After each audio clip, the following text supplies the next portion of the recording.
Hello everyone, welcome to Kalpa Kendra Tarot. So today we will be doing a reading on who will you marry.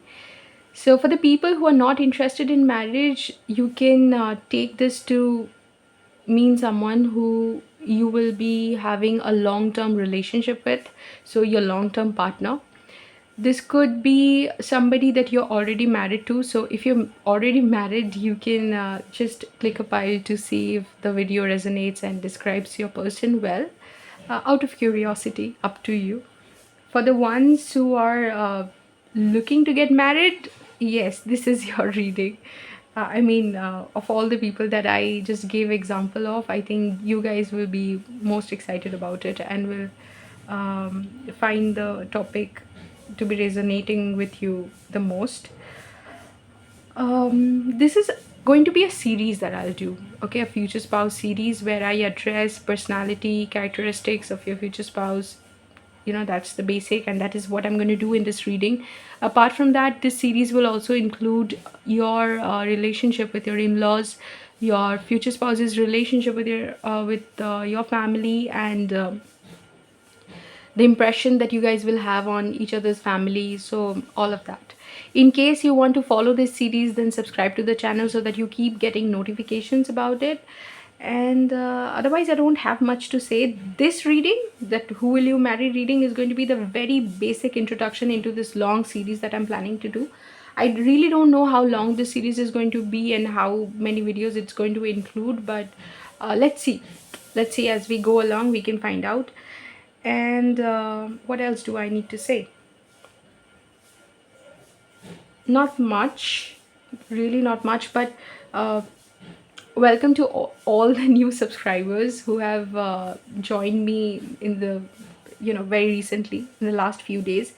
The comments that some of you have left in my videos just it kind of melts my heart. Thank you for your kind words. You guys are really sweet. Okay, and some of you who have connected with me personally would probably know, on Instagram and Gmail, you'd probably know that I'm a person of too many words, and I tend to be very descriptive with my responses, and that's the case with my readings as well.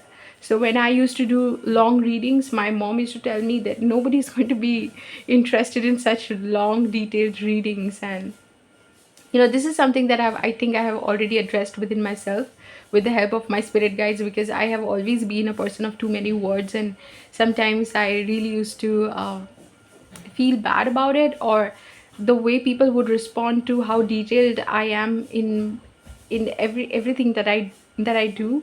People would find a way to criticize me, or tease me, or kind of sometimes even make fun of me, and that would hurt me when I was younger.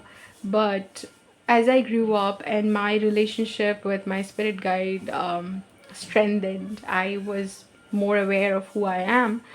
I understood that this is who I am, and this is integral to me, just being authentic, and it has something to do with my soul purpose and why I'm here. So rather than being sorry for it, I should nurture the talent that I already have, because I understand that not many people can go into detail. And just like people who tend to be minimalistic with their, um, with everything, with their actions and with their words, just like I would not pester them to speak more or go into detail, knowing fully well that sometimes they can't.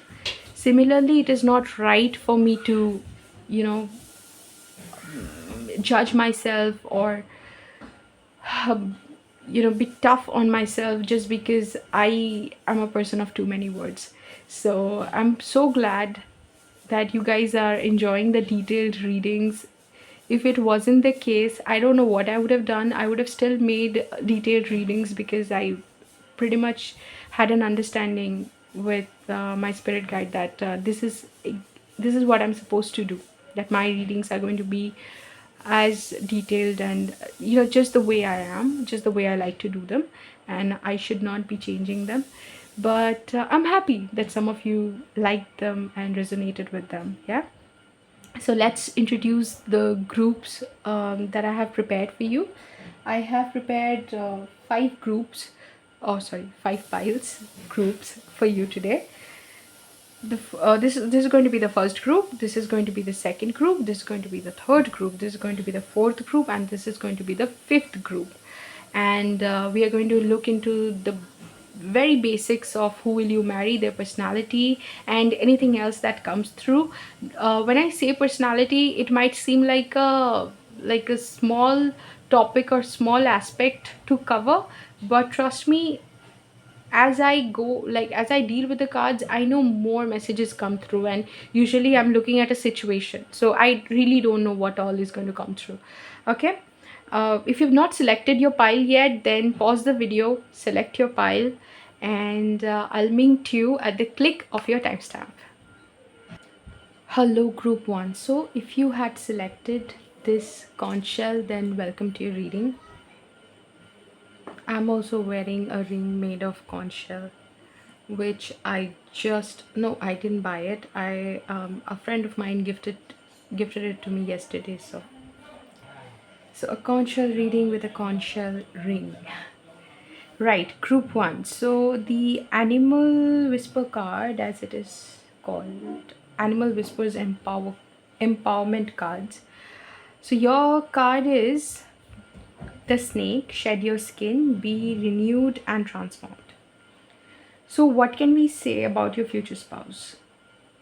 The first thing that came to my mind when I saw this card is that your future spouse is somebody who is not a favorite with a lot of people, because they are extremely blunt, very straightforward.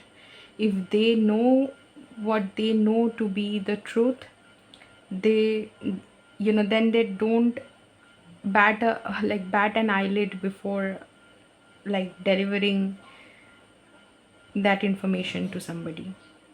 They are extremely honest with their words, and they think that, so the vibe that I'm getting from it is Jupiter and Virgo. They think that delivering the truth to somebody, no matter how unpopular that opinion might be, is an act of service, and only because you care for that person so deeply that you don't uh, mind risking their wrath or their ill feeling towards you, that you are able to deliver that information. It's like this, that say I perceive something about you which maybe, like if I go on to correct you or if I go on to tell you the truth, you might take it to um, take it to mean that I'm trying to criticize you or I'm trying to hurt you, or the information might hurt you.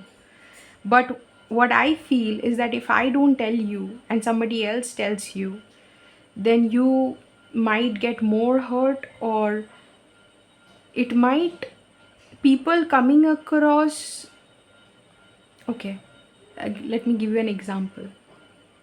So people coming across you and then perceiving the same thing and then judging you for it will hurt me more than, I am okay to risk the fact that you might not like me after this, or you might get angry with me. All that is okay with me, but I care for you enough to actually take that risk and bear the brunt of your, you know anger, or your frustration towards me, whatever. You might not like me after this, but that's okay. But I have to still tell you the truth because I care. So that's the Jupiter in Virgo energy. Jupiter in Virgo is very critical of others from a point of, and they come from a point of concern. So they care about the world enough to actually give them their very honest opinion. So your person is like that. Say you have a choice of music which is very very loud and rambunctious. Okay, so it's like very, exuberant sort of music. So, and you expect, when obviously because you like that music, you expect that everybody will like it and everybody is enjoying it. So everything that you feel when you hear that sort of music, you just assume that everybody is feeling the same thing. But it could be so that everybody, first of all, is not liking the kind of music that you're playing, getting disturbed, getting frustrated. Some people might actually talk behind your back saying, what sort of music is group one playing?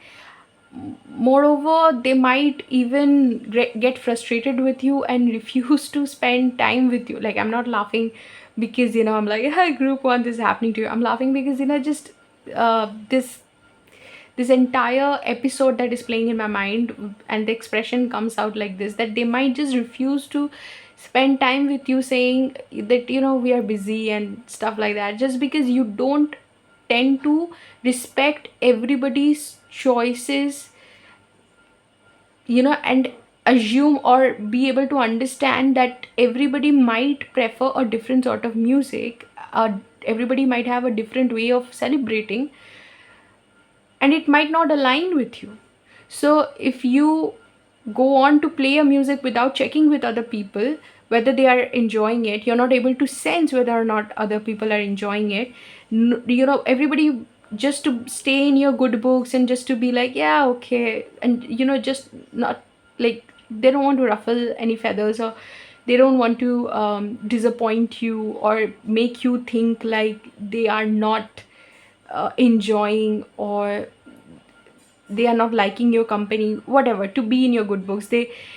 They just go, play along, and they just make you think like they're enjoying, but whereas they don't. So what your person is going to do is that your person is going to come forward and tell them that the music that you're playing, whether or not group one likes it, sorry, your person likes it, your person will be like, the music that you're playing, they might say that I like it, or I don't like it, but they will definitely make it a point to let you know that everybody will not like this kind of music, and it might be too loud for some people.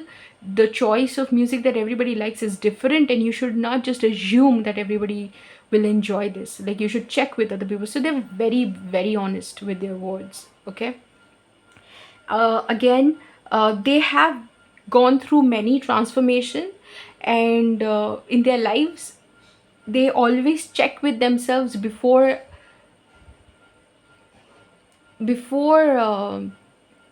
there's an expression that was coming into my head, but I think I lost it. Like, before getting into something, before investing themselves into a circumstance completely, it may be a job or something else, they check with themselves that how they are feeling about it. They are very aware of their intuition, aware of their gut feeling, but they also go to the extent of respecting it and doing things accordingly. Okay, so they are not somebody who leaves their intuition or leaves their gut feeling at home when they go for something. They carry it with them no matter where they go. They are honest about it. If they had a choice, they would rather choose to align with their intuition more than anything else, irrespective of what the situation looks like. So they enter a room, and it really matters to everyone that that everything is, like, say they are going to meet, going for a dinner at their boss's place. Okay, and so when you go meet your boss and their family, like the boss's family and everything, so you have to always be like, yes, yeah, and smile and just make everybody feel comfortable and have a great time. But they go and find out that the aura and the vibe of the place is something that is kind of, one, not aligning with them, and second, making them feel like there's something extremely wrong, because your person being the snake, like the snake coming for your person, or being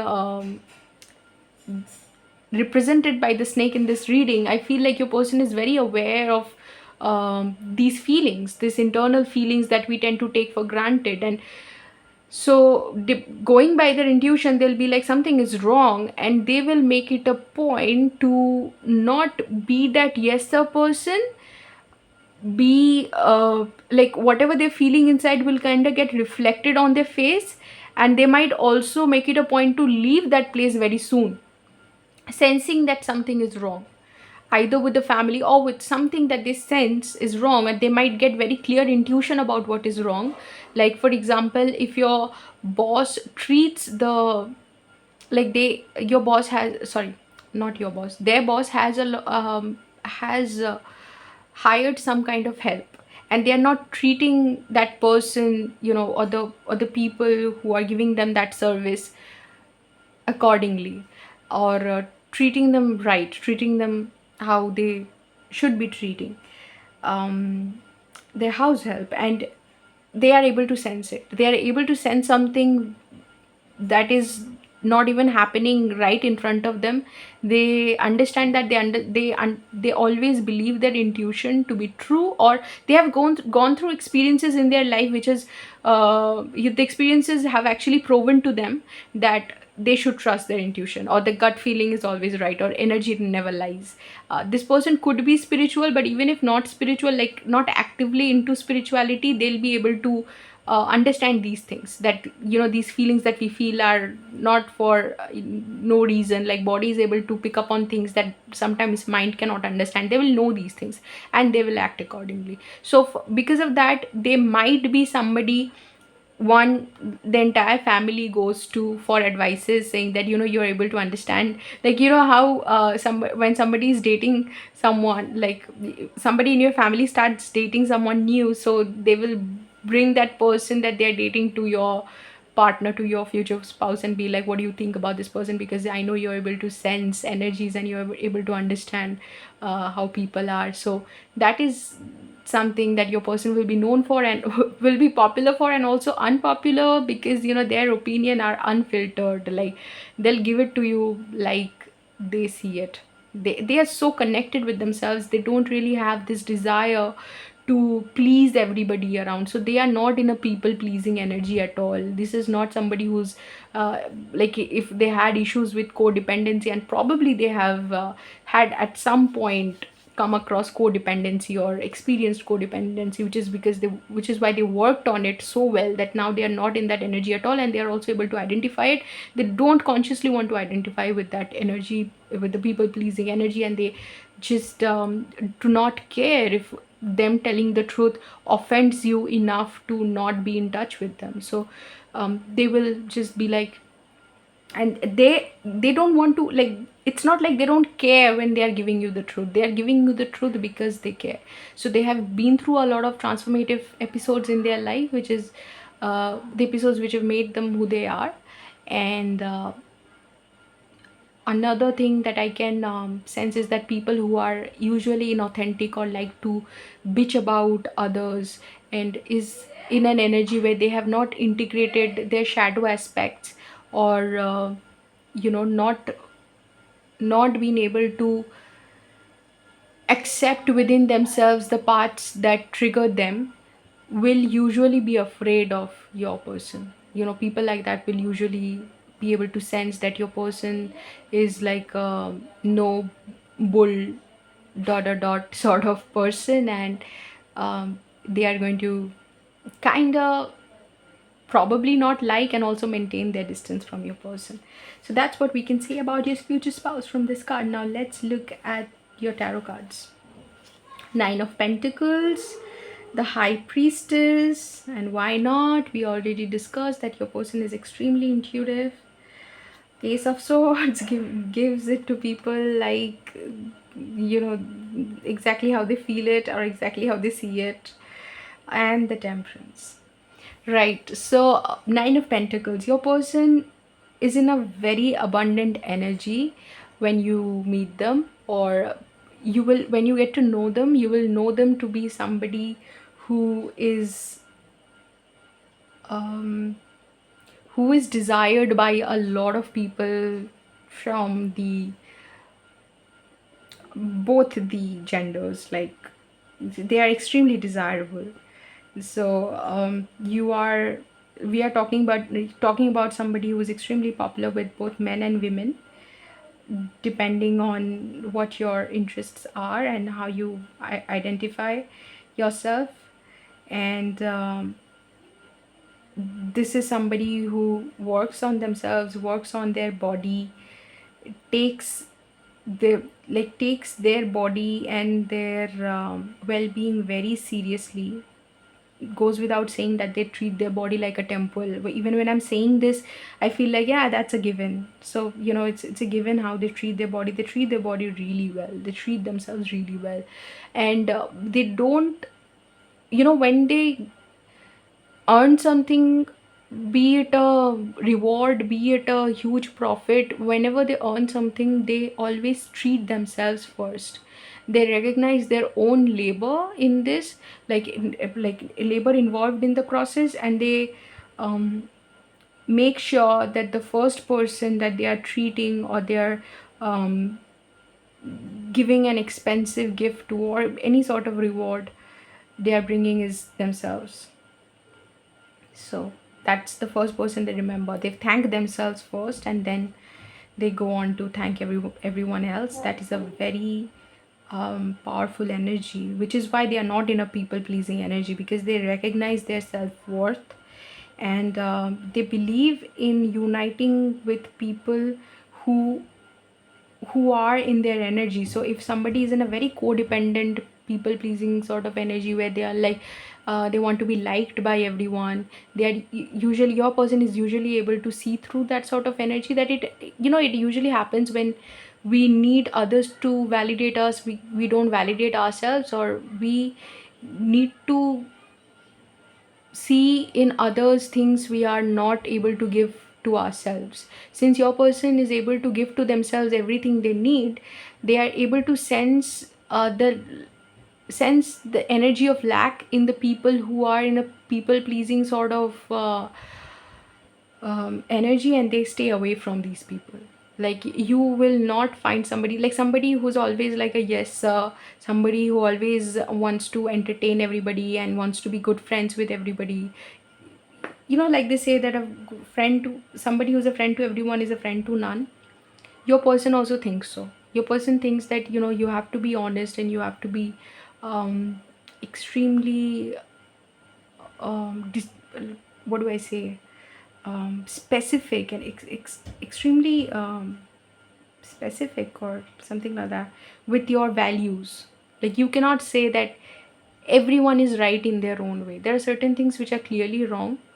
So they're very strict, and they're very aware of themselves, very aware of themselves. Like, if somebody comes to them and asks them how they are looking, they would not wear something like that themselves. So what they will say is that, people who wear things like the way you're wearing might like what you're wearing, but since I don't agree with that sense of style, I don't like it. But that does not mean that nobody else will like it. People might like you. In fact, style is something very personal. So if you like yourself, that's it. You don't have to take my opinion.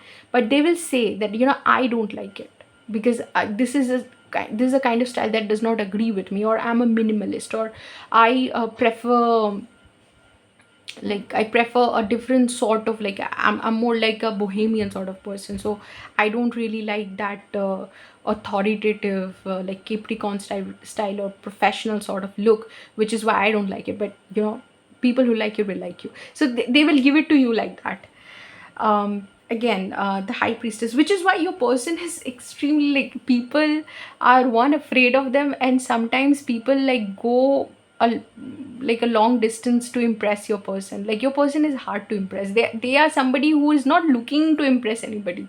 That is why they are not even they don't even care if they are coming across as impressive, which is very impressive, because a person very that grounded and rooted in their own energy. Sometimes you might just be like, if you are looking for your person's approval when you're dressing up or something like that, your person will say to you very honestly that, don't look for my approval. You liking yourself makes me happy, because your person might say something like this, that I love you, I love you. So how you like to dress up and anything that you would like to wear is what I love. If I didn't love you and I loved myself, then I would just be single, and I would just, if I wanted you to dress up according to me, then I would just, you know I would just rather be single or be in a relationship with myself. I chose you because I love you, and everything that you do I love. So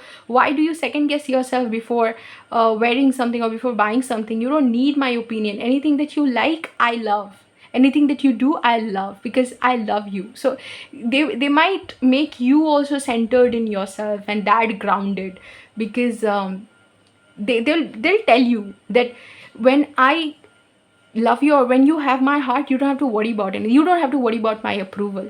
I might not like what you're wearing, but given I love you, everything that you do already has that energy of already has that energy emanating from my heart.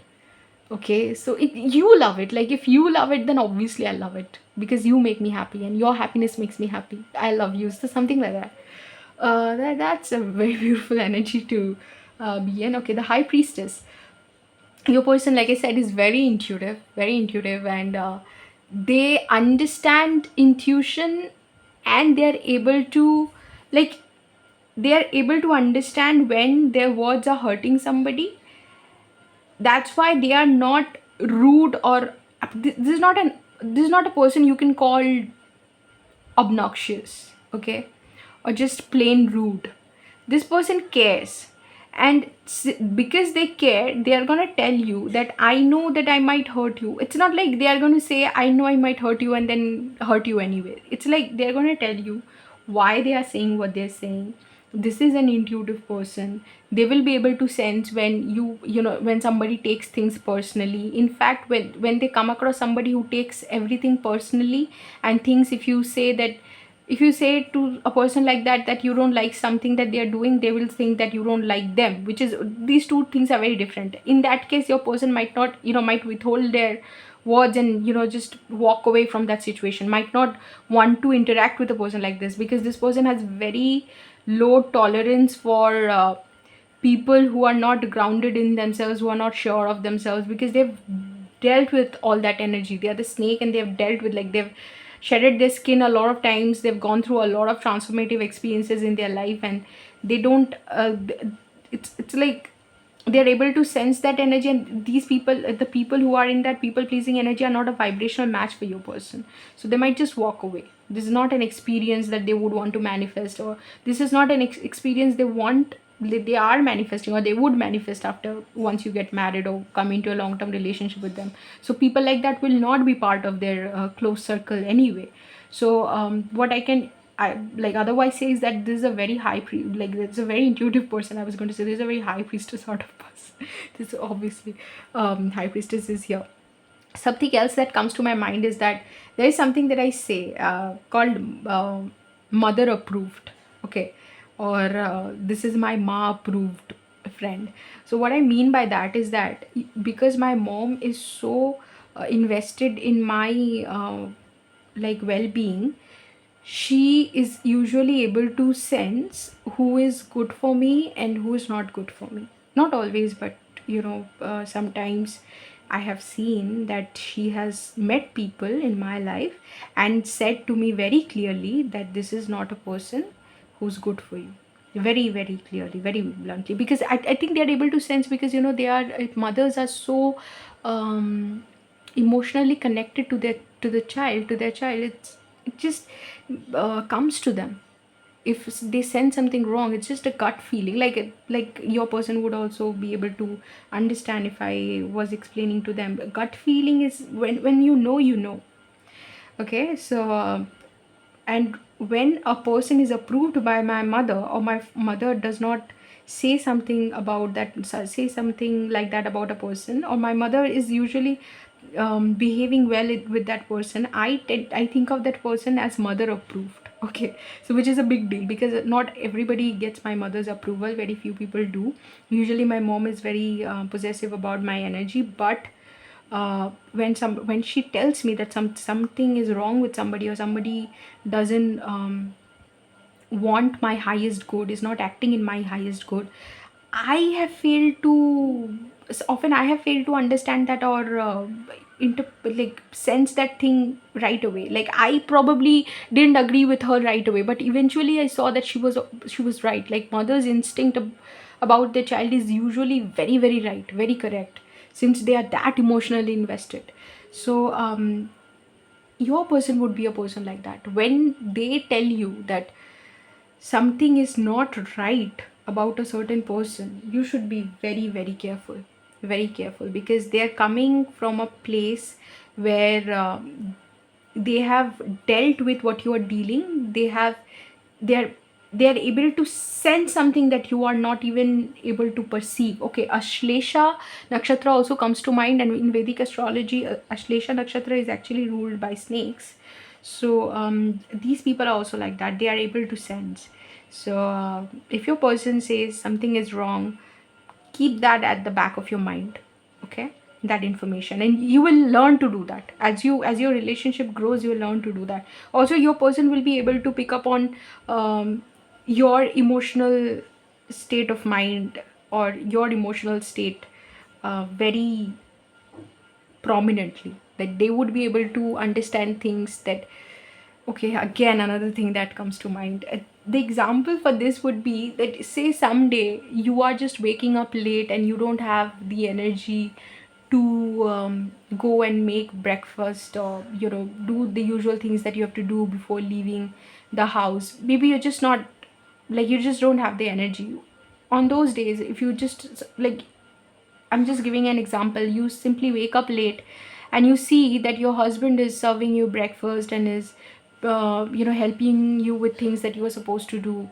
So you'd be surprised. You'd be like, you just wake up late and you'll see that half of your work is already done. And you'll be like, I'm sorry I woke up late. And you would wonder, like, you'd get up late in a state of anxiety that I'm late and, oh God, how many things I need to do. And you'll just walk out of your room seeing that half of the things that you needed to do are already done. And if you just look to your husband, like, look at your husband will be like, yeah, good morning, so come have breakfast. And you might feel like, how, okay, he did everything on his own, and I should have been up by now, or, I should have been up much, like, I should have been up much earlier that day.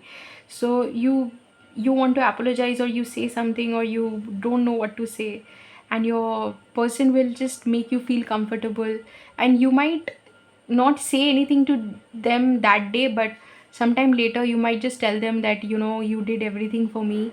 I am so sorry that I couldn't help you. And they might tell you something like, what matters to me more? What matters to me more is your well being. So I understand that you are feeling drained, or you are not feeling all right. And it's my pleasure to help you with all this. Like, it's my pleasure to do your share of the work. Don't think about it, just think about your well-being. And you'd be like, how do you even know? How do you even know? I didn't tell you that I'm feeling drained. I didn't tell you that I'm probably having a very like, one of those heavy episodes that we go through sometimes in life, sometimes for a reason, sometimes for no reason. And you'd be like, how did you know? And your person would be like, I love you.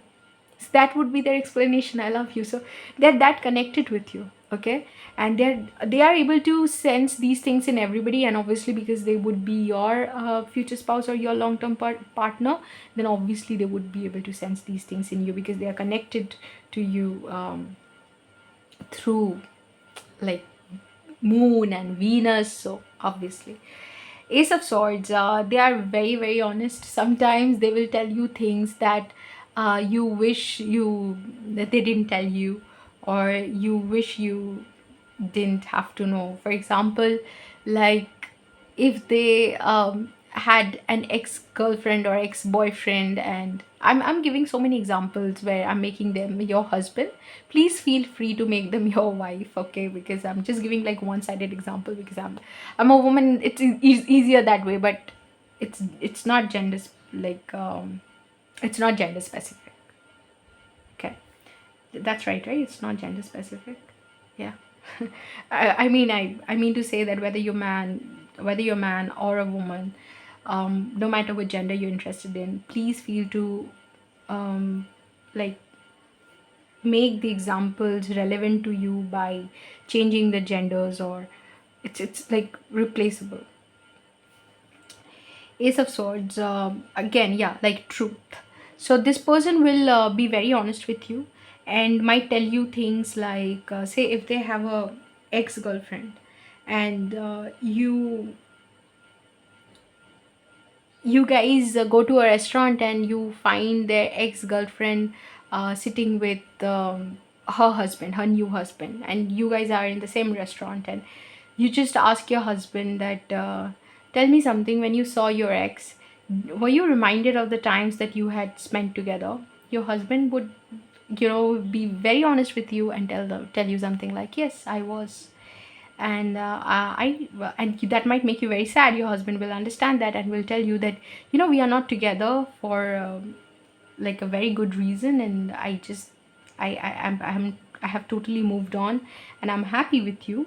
But you asked me that, whether or not I was reminded. Yes, I was reminded, because it's human mind. You will remember. It doesn't have to mean anything, but so somebody else might tell you something like, nah, I don't care, or something like that, but your person will tell you, yes, I was able to recall those emotions. I was able to recall exactly how I felt in those situations when these things happened.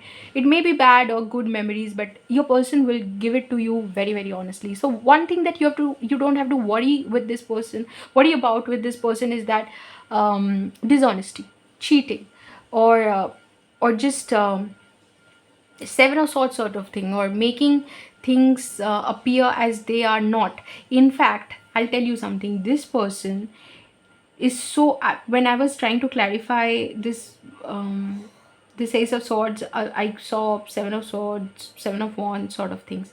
So what I know about this is that this person themselves is so afraid of people who are dishonest, who don't who are hypocrites, and who try to make things appear, like appear different from what they actually are. This person themselves want to avoid that sort of energy to such a great extent that they prefer to be honest. This is a no bull dot sort of person for a reason. Okay, dogs are going crazy. Wait. Right, they have been removed. So uh your person is like cares so much about being authentic, and they themselves have probably been cheated on. uh Somebody that they were very close to made things appear very different from how they actually were, and they don't like that energy at all. That's why they choose to be honest at any, like, whatever the circumstance, whatever the situation, they choose to be honest. Honesty is the best policy for them. Again, temperance. So this is a person who is able to take their intuition and make the physical reality, or whatever exists in physical reality, um, to align with what they intuitively know to be true. Okay, this person does not have a problem with acting upon their intuition, no matter how uncomfortable it makes them. Example, say they are dating another woman, their intuition tells them that, and they meet you, right? And they meet you. This could since I'm giving this example, this could very well come true, but take it as it resonates. uh, they are dating a person, they meet you, and they just intuitively know that you are that person. They will go, like, they'll walk the distance, and they'll do everything that they have to do in order to part ways with that person respectfully, and tell them that they don't think that they belong with that person, and then make a move towards you. There will not be any complication in this person's head about that, because they have sensed it that they belong with you, and they are going to make that happen. And they think that these things that come to their mind, or these things that they are able to sense energetically, are is like the divine communicating that to them. It's like it's are God sent. Like, those messages are delivered to them, or those intuitions, the intuition that they get is basically God speaking to them, and they act on it without any guilt. They just understand that the world that humans have created, with all its traditions and conventions, is basically a social construct, and there is, if you feel guilty about something, thinking something is right or wrong, it's just your mind playing tricks with you. If you're following your soul, then no matter what you're doing, like as long as you're following your soul and your own truth, then you are on the right path. So your person has that sense in them. Now, to clarify the Nine of Pentacles, we have King of Pentacles and Three of Swords.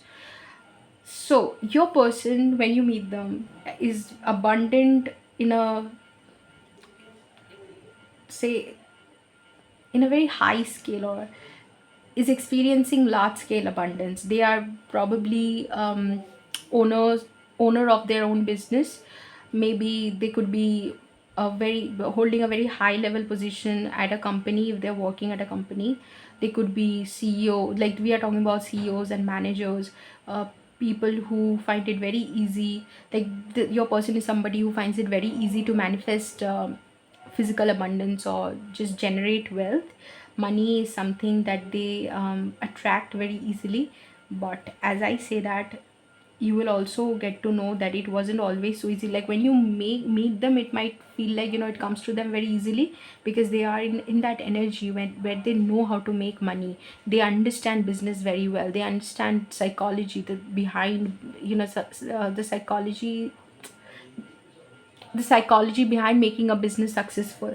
And it's like, if you speak to them, if you take their advice, they will make it seem like cakewalk, or they will know things like the back of their left hand. But know this, that it did not come to them easy, that it does not, yeah, I had to pause. So it does not come to them easy, and they have experienced heartbreaks in their life, which was directly related to their professional career. So in their school life, probably they have seen a lot of lack, or they were shouldered with a lot of responsibility, where they felt extremely alone.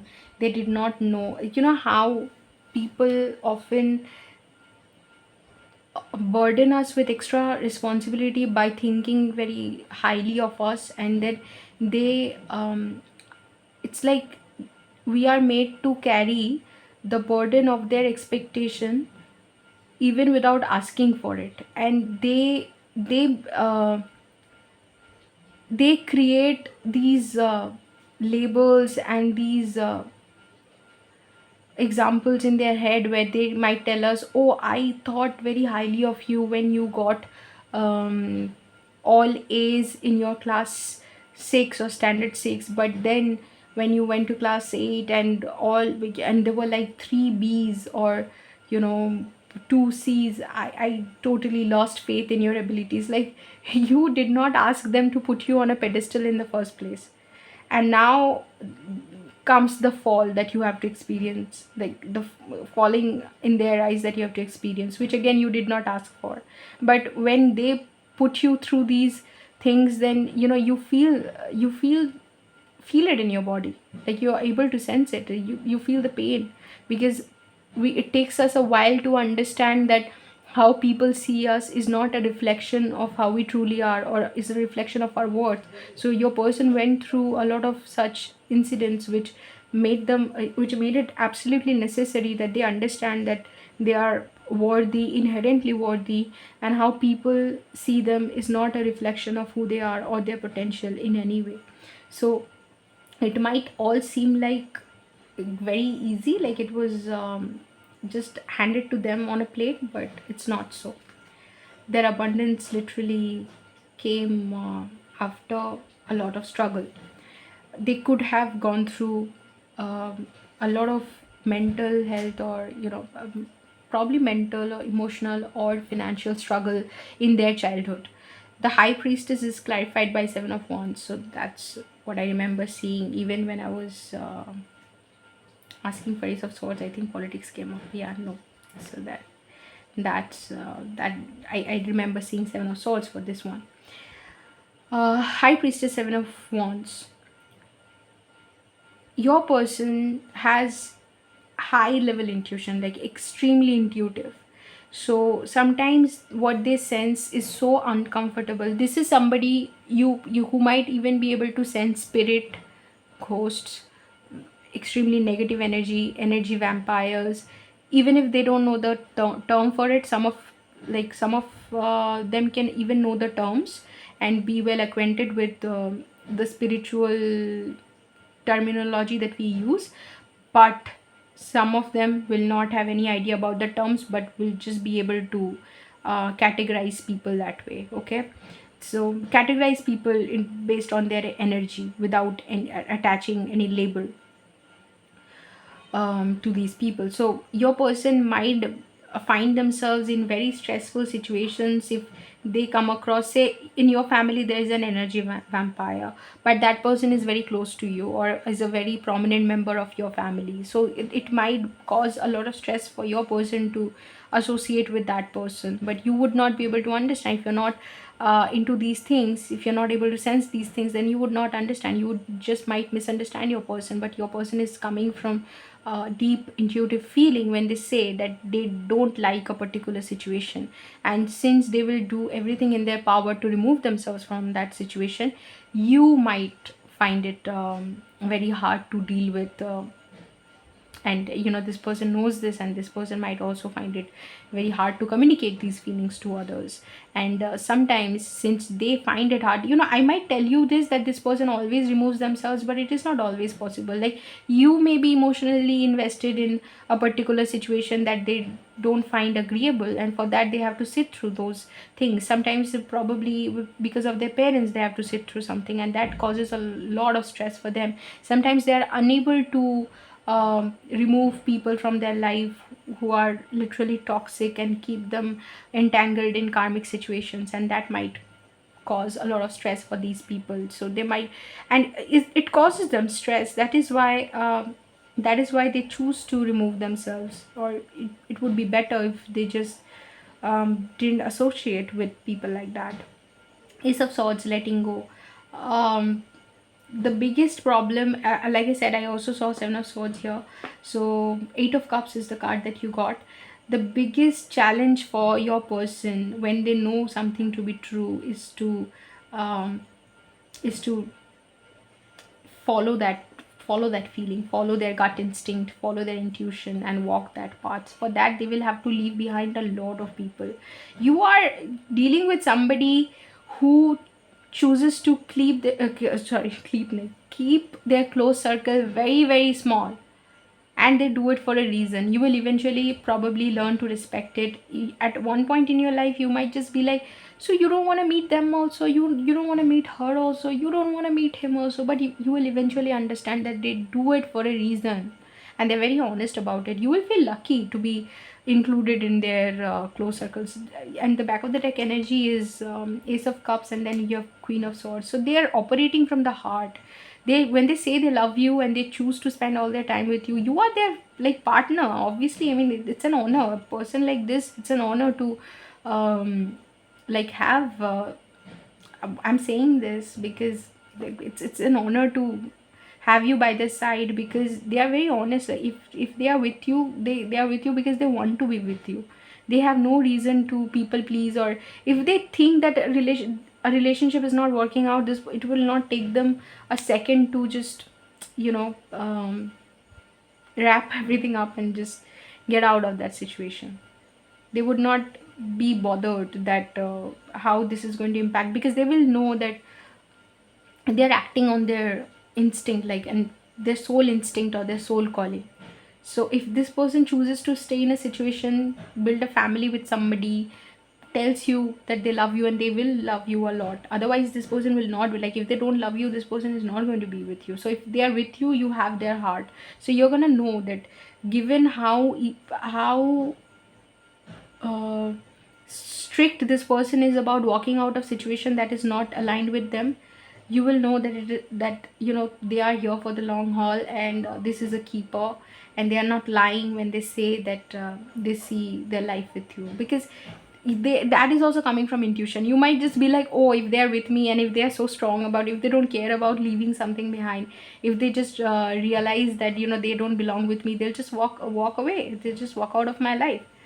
Well, when they start a family with you, it will be from that knowing at a very soul, like at a very deep level.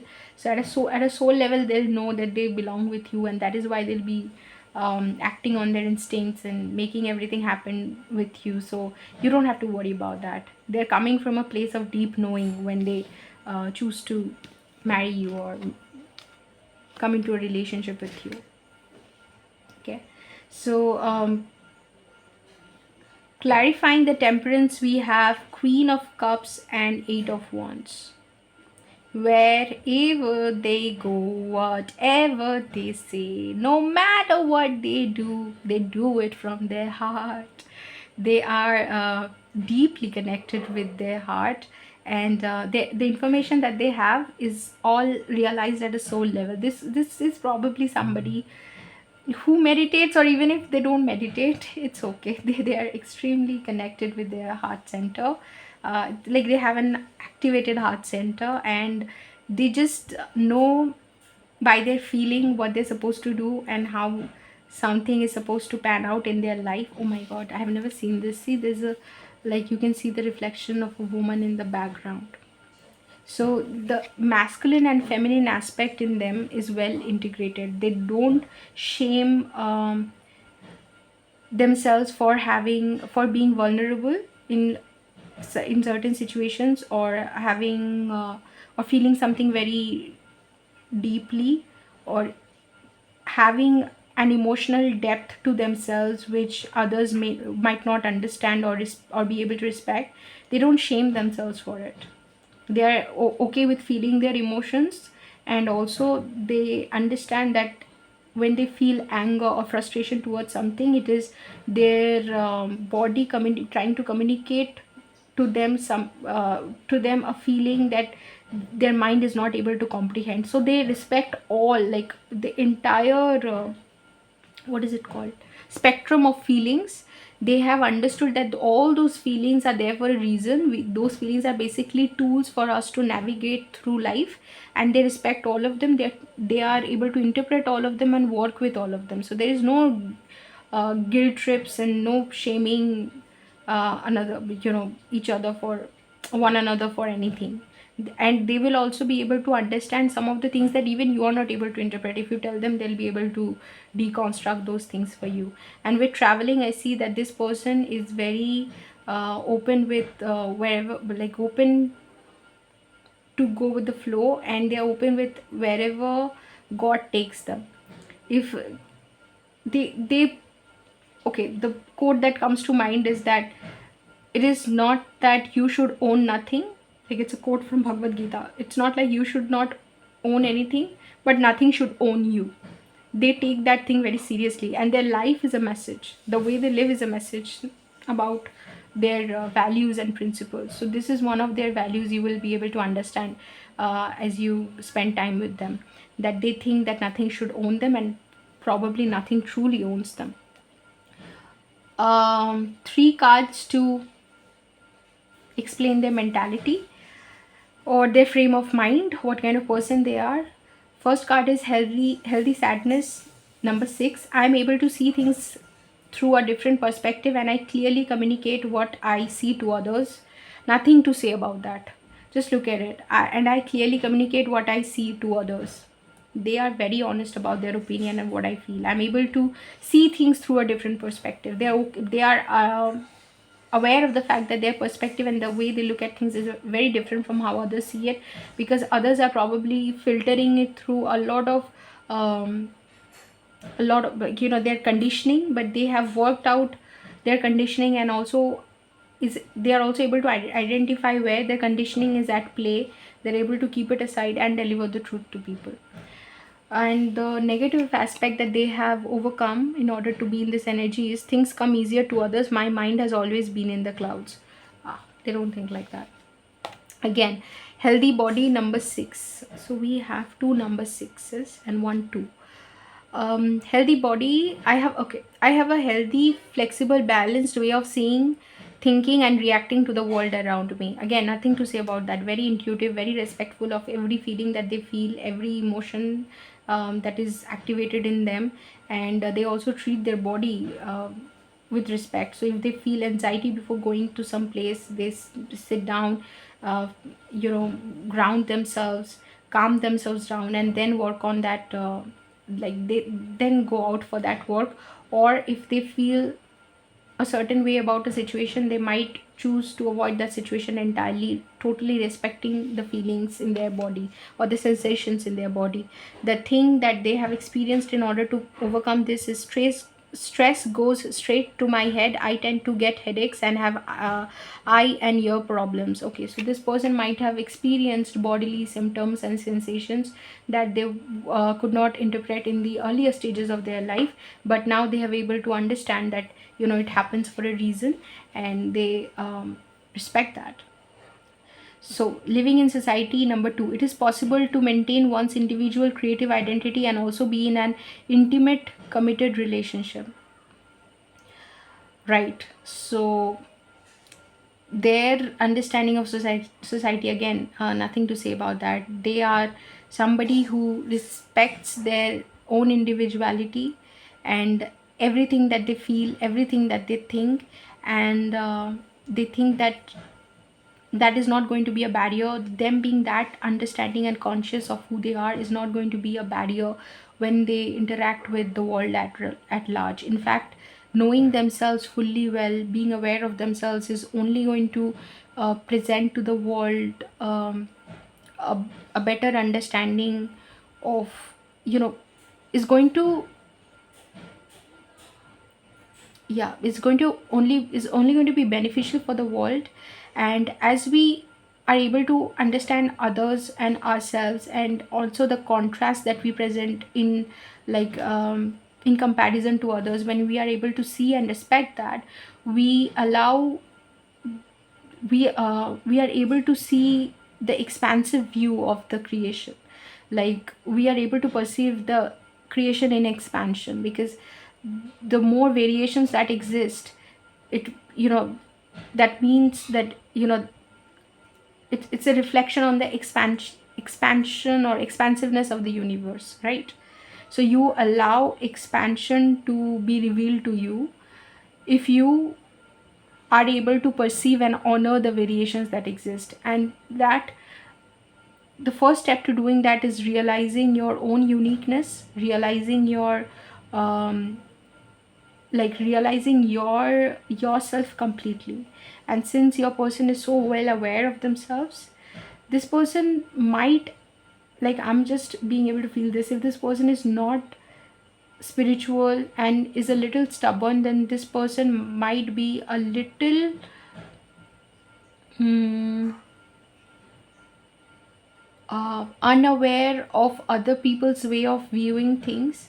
But I still feel, given how self-aware they are, I feel that they practice the same kind of principles for others. Like, they also inspire others to respect their own feelings and respect who they are.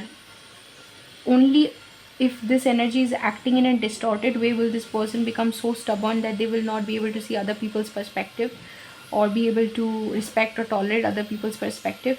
But I feel like this person is so understanding of themselves that they are also automatically, because the depth in which we understand ourselves is reflective of how deeply we can understand others. So since this person understands themselves very deeply, it allows them to understand others very deeply.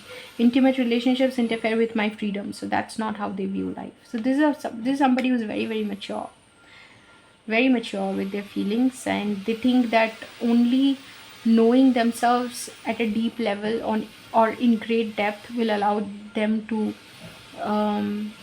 they allow others to be themselves when they give themselves the permission to be authentic, and they give themselves the permission. So they can accept the world as it is. So that was your reading, group 1. I think that was beautiful, quite detailed if you ask me. So if you like the video, then give a thumbs up, subscribe to my channel for more readings like this, and to follow the Future Spouse series. Otherwise, I'll see you in another reading sometime very, very soon. Take care. Hello, group 2. So If you had chosen this conch shell, then welcome to reading. Group 2. The animal whispers card that you got is the butterfly. Spread your beautiful wings and fly. Um, what can we say about that from this? Like, what can you say about your future spouse from this card? Is that your future spouse would have been through a very transformative period of their life before meeting you, or they have been through something so life changing that there was an event, and before that, who they were before that event and who they are after that event, and like you're talking about two very different person. Okay. Or they will feel like they have had a new birth, so to say. It could be after meeting you, or after coming together you coming together with you as well. For uh, for a select few of you, your future spouse could be extremely invested in how they look, and they will have had some experience where they used to not enjoy a lot of attention because of how they look or how they looked. Maybe in their childhood or in their teenage years, they were not very popular with people, and that made them want to develop a certain sort of personality, a certain body type, which would then make them beautiful and attractive to others. So your person, when you meet them, could be especially aware of how they look, their physical beauty, and be extremely invested in making themselves appear a certain way in order to impress others, especially um, attention from the opposite gender is something that they would enjoy, and they would also be very aware when they're getting it. This is somebody who would like to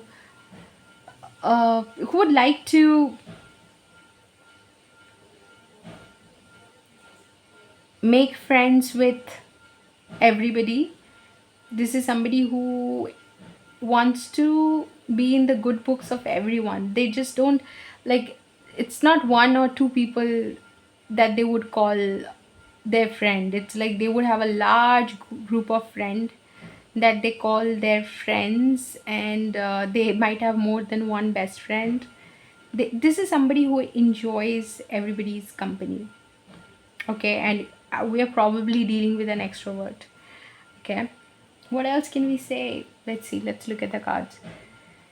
And when you meet them, they might feel like you would meet them at a stage in their life where they feel is their time to just grow and fly and come across a lot of people, make new friends, get to um, know a lot of people, which will also help their career, build their social network. So this is their time to fly, they would say. So two of wands. Two of wands especially reminds me of something than two of swords.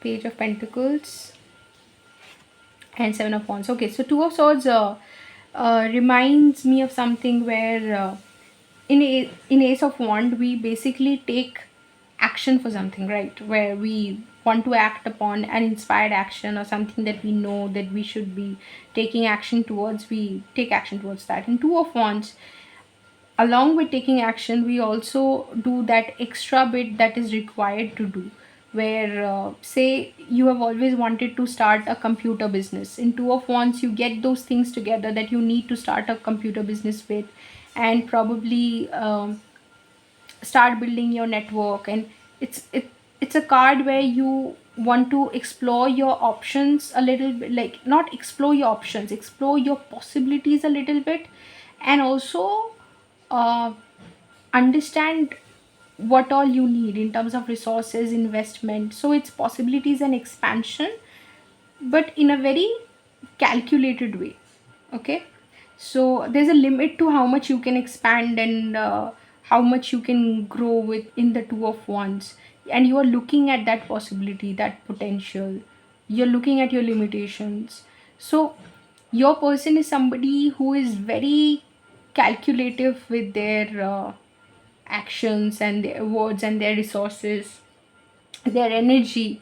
They know that how much they should be investing in something, and it's like they are not going to spend their energy in a situation which would, like, say, my readings can very well be summarized in 10 or 20 minutes. I'm sure some people can do that, but I take 40-50 minutes to finish a reading. They would never invest that kind of energy.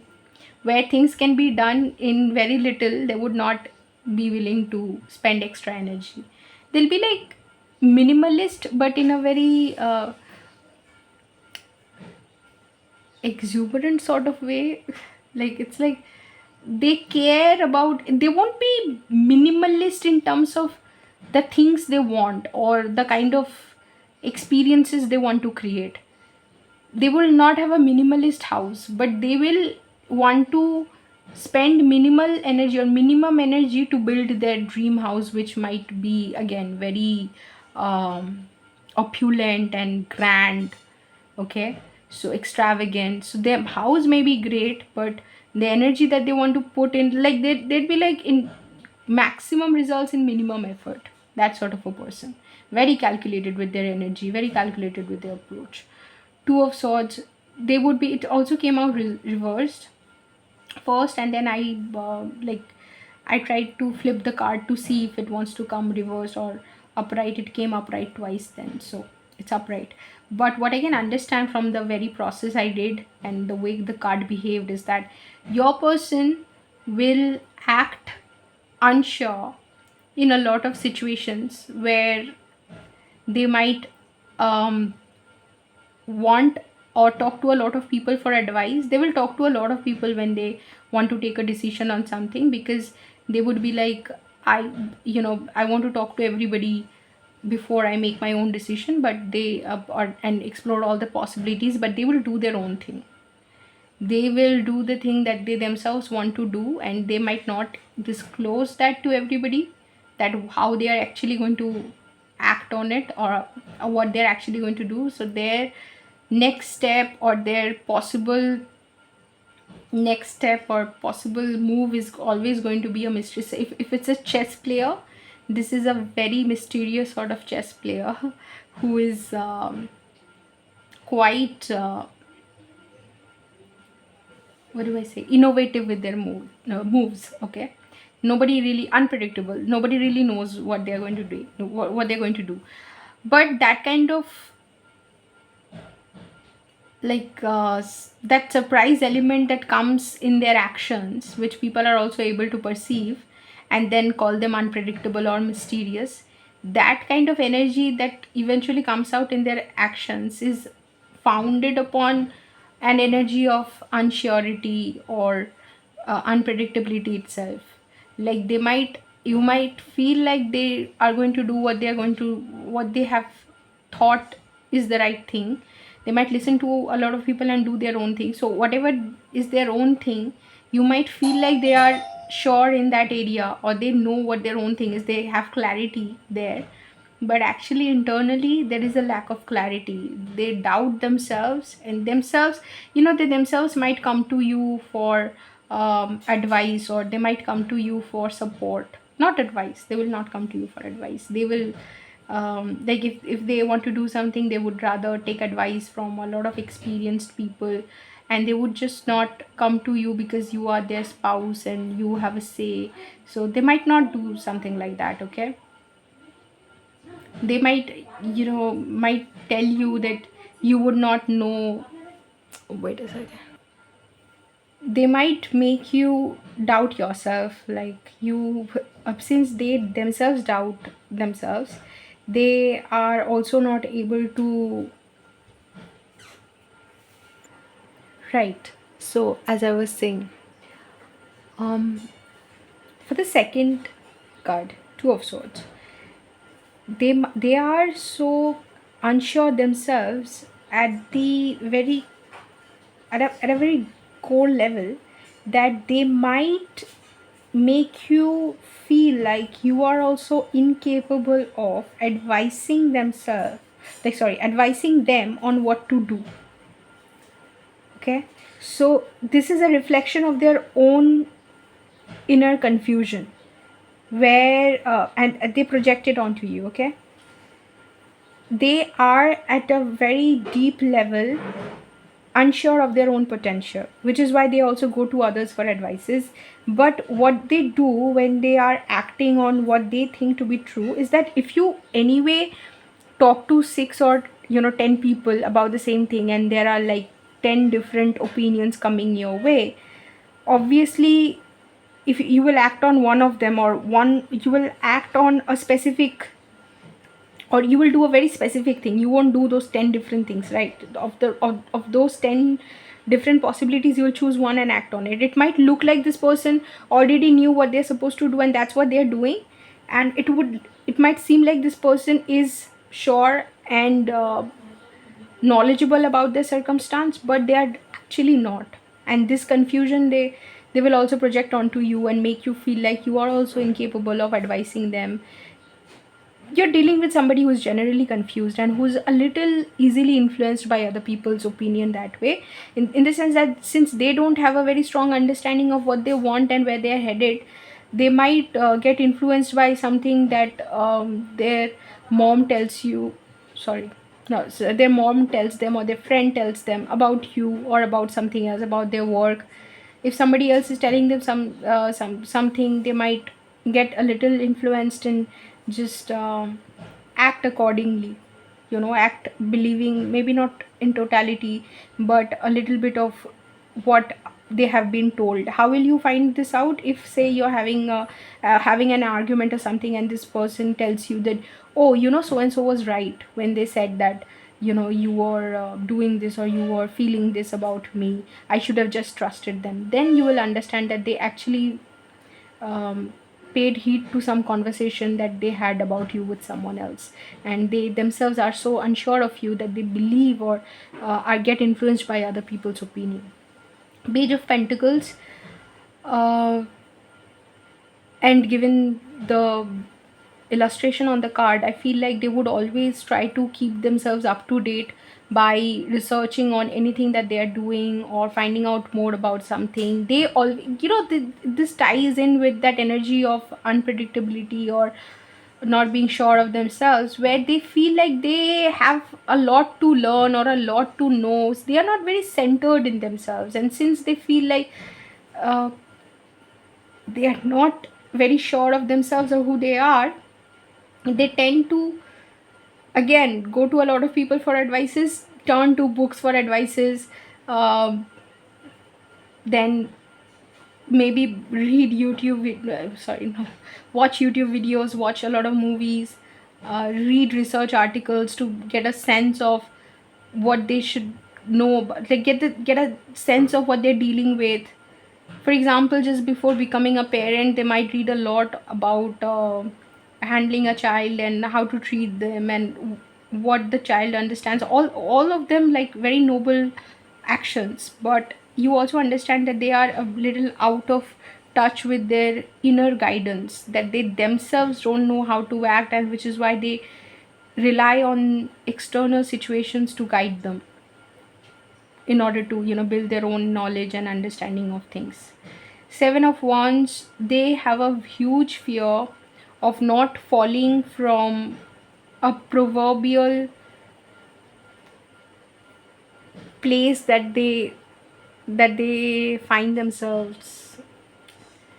Okay, let me phrase this differently. Say they have achieved a certain position in their life, yeah, so they don't want to fall from that position. So they have achieved something in life, and they have this fear that they should not fall from that position that they already have. So they are a little fearful in their approaches in professional life as well, because they fear a fall, and they might assume that somebody is just trying to insult them. Or all right, for the Seven of Wands, I guess that is what I was talking about. So your person again fears that somebody might humiliate them, or they might look bad in a certain situation. That's why they are their nature is to be defensive and is to constantly be on the guard regarding they are extremely fearful of a fall. They feel that people can attack them. People are not people don't have their best interest in, like, people have don't have their best interest in their heart. So what they will do is that I'm looking at somebody who might want to inform people about their achievements and about their position in life and about the glory of their family and how they are respected and everything that they consider to be social rewards. They might try to let people know about these things from the very get go in order to make themselves appear attractive or impressive in others' eyes. So that is something that is coming through from the Seven of Wands. Now to clarify the Two of Wands, Ten of Cups, they plan a lot. Like I said, like they always want to kind of, they're very calculated, and they're very calculative in their approach and always plan about how to go plan or like plan regarding how to go about something, because their energy really matters to them, and that way their happiness is tied to that. Like, okay, you also got the Four of Pentacles, which is labeled as the miser, but they want to be very calculated with their approach. So say if a product can be bought at 400, they will find out that, you know, what a reasonable price for that product is, and they will try to pay 400 only, maybe not a penny extra, only to come across as somebody who who cannot be taken advantage of by others, or who others cannot take advantage of, or who cannot fool, and that is to their ultimate satisfaction. They plan their life this way. Like, I know it comes comes across as something which is like very mental energy, where their mind is totally invested in being right, appearing to be appearing to be winning at all cost or in every situation. But that gives them peace, that makes them feel settled inside. Otherwise they get very unsettled, so they have to plan every move of their journey and everything that they are going to do, that they're investing the right amount of energy and the right amount of money in every situation. Like, they are not spending extra, spending more than they have to, spending more than they should. This gives them that 10 of cups satisfaction. Like, their satisfaction comes from the fact that everything that they're going to experience, they already know about it because they plan it that meticulously. Okay, that makes them very happy somehow. So if this person has to brag about something, they will brag about the fact that everything that they everything went according to the plan. Everything that they have experienced, they already knew about it, and they knew how to navigate through it because they're that experienced. Okay, or they're that mentally they're that sharp. Okay, Two of Swords, and clarified by the Judgment, which is beyond illusion, and Knight of Wands. So the confusion is the fact that they are not aware. See, in the Judgment, how the third eye is kind of emphasized on, they are not connected with their intuition. They don't trust their intuition. They don't trust that gut feeling. Group one's person was all about intuition and gut feeling. This person is all about their mental capacity. They try to work out everything with the mind, and they act upon um, okay, beyond illusion. And what is coming to me is that they are not able to look beyond illusion. They get stuck in the illusion. Okay, they take action without being able to connect with their inner judgment or inner knowing. If they were able to connect with their inner knowing, they would probably not be confused, probably not need other people's opinion. So after a point of time, if they're able to develop the capacity to connect with their intuition and work on their third eye, you are probably going to experience a very different person. Again, this person goes through a lot of transformative changes in their life because they are the butterfly. And butterfly, when you meet them, they would have already transformed from being something else to becoming completely different. But again, if they go through another transformation in the later phases of their life, because we go through this such transformation a lot of times in our lives, okay, a lot of dark night of the soul sort of phases. So if this person goes through another transformation like that, then you might be able to see that they are being able to connect with their intuition. So the confusion is not being able to connect with it, for not being able to connect with it. Page of Pentacles comparison. They unhealthily compare themselves with others. This is probably something that happened in their childhood a lot. This is somebody who wanted the attention and the respect of their parents, but it wasn't given to them that easily. They had to fight for it. Their parents probably compared them with others a lot, and you're looking at somebody who has made that into a habit, mental habit. And although they would probably say, this is five of swords, by the way, five of swords, not five of wands. I don't know what I said, but it's five of swords. They have made that into a habit where they themselves now compare themselves to others and constantly try to prove that they are knowledgeable, they have a lot of potential, they, like, nobody can do it as well as them. Something comes to mind if you have read Eric Segal's Love Story, how Oliver thought that if somebody had topped an examination or something, Jenny would idolize that person more than Oliver. That's why he ran to find out the result, because he was kind of insecure. So that insecurity plays a part in this story as well. This person always wants to be your number one person. This person wants you to respect them and trust them and think the world of them. And it's kind of sweet but kind of sad, given what this person went through, which made this into a habit or a mental like a mental pattern, characteristic, a feature, a personality trait of this person. Like, whatever happened to make this into that is kind of sad.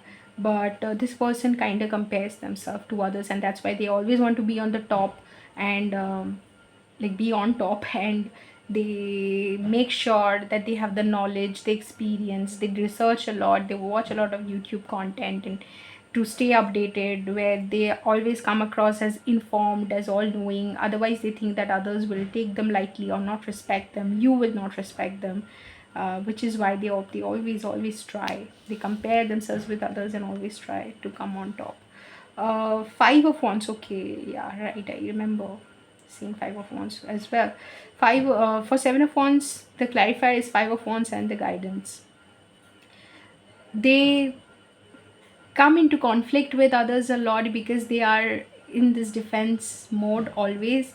So they might lose their mental peace, or they might lose their calm if they are caught in a battle, or just a friendly banter can turn very aggressive depending on what the topic was. There are certain issues about which your person could be very very sensitive, and things might take turn for the worst sometimes, because this person could have anger issues because of unresolved trauma. And what they need in this regard is guidance, three of pentacles, which I think you could be the person providing to them. Or they might have a few people that they listen to. It could be a friend, a brotherly figure, or somebody that they respect, who could provide them the guidance to see them again beyond illusion and beyond this mental chatter, and just rise above petty fights and petty situations which they are themselves not able to overlook. They kind of get entangled in these sort of fights, and you will also be aware of that and might be cautious about what you speak about around this person and what you don't. There are maybe topics that you just want to avoid since this person is not very good at trying to good at letting go of issues. They kind of cling to memories and they bring up issues of past fights or past examples, past behavior. A little like, I'll be honest with you, this person has a bit of unresolved trauma, and this pattern kind of feels a little toxic, a little karmic. If this is your situation, you would understand your situation better, and you think that going to a therapist might help, or seeking help from a psychic or some like basically practicing spirituality would give you some solace, then you can always do that. But this is looking like a difficult situation, I'll be honest with you. Ace of Swords, so the clarity, the truth is in front of you. If you are married to this person or you go on to marry this person and you sense this sort of energy, then I think it would be for the better that you work this out with a counselor, or you're honest about what you're experiencing, because it feels like there's a lot that you cannot talk to this person about. Or if you want to conversation with this person about certain issues, they are not very open and welcoming about a lot of topics because it triggers them. So for their mentality, the three cards are healthy body, but it's reversed, so they are more in the toxic energy. My immune system, bones and joints are weak and vulnerable, so they could have issues regarding bones, joints and immune system because of certain feelings that they suppress within. The feeling is, I feel safe and secure in the world. I have multiple families who help me feel like I belong. I'm supported and have a say. Okay, so this is what the person does not feel. They don't feel supported. They don't feel like they have a say. They don't feel like there are people who have their best interest in their heart. This is a positive energy that they are in. Healthy self-esteem. Number two, increasing my wealth is part of my willingness to grow, change, take risks and be open to all aspects of my soul. They are very invested in making money, and they might have a lot of plans about how to execute a business and how to grow their business, how to manifest an idea into reality. So they'll be interested in all of that. I have a hard time asking for a raise or trying to increase my income since I think it would be greedy. So that's not the energy that they are in. They don't consider themselves greedy at all for the things that they want from life. They think that they deserve what they are asking for. Again, a negative energy that they are in, or a toxic pattern that they are in, is my neck and jaw are very susceptible to stress. Thyroid problems run in my family. Also, this person could be experiencing something that is very much a part of a generational way of living for them or conditioning for them, and that might lead to neck problems, jaw problems, because this person stresses a lot. Like, they get really stressed, and we found it through the cards as well.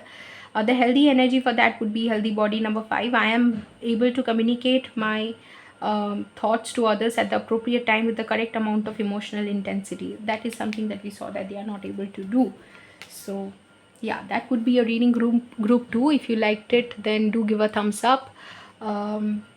If you want more readings like this and you want to follow this series, future spouse series, then subscribe to the channel. Otherwise, I'll see you in another reading sometime very very soon. Take care.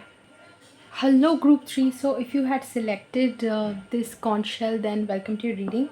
Your animal whisperers empowerment card is the whale shark, which has the message manifest your dreams now.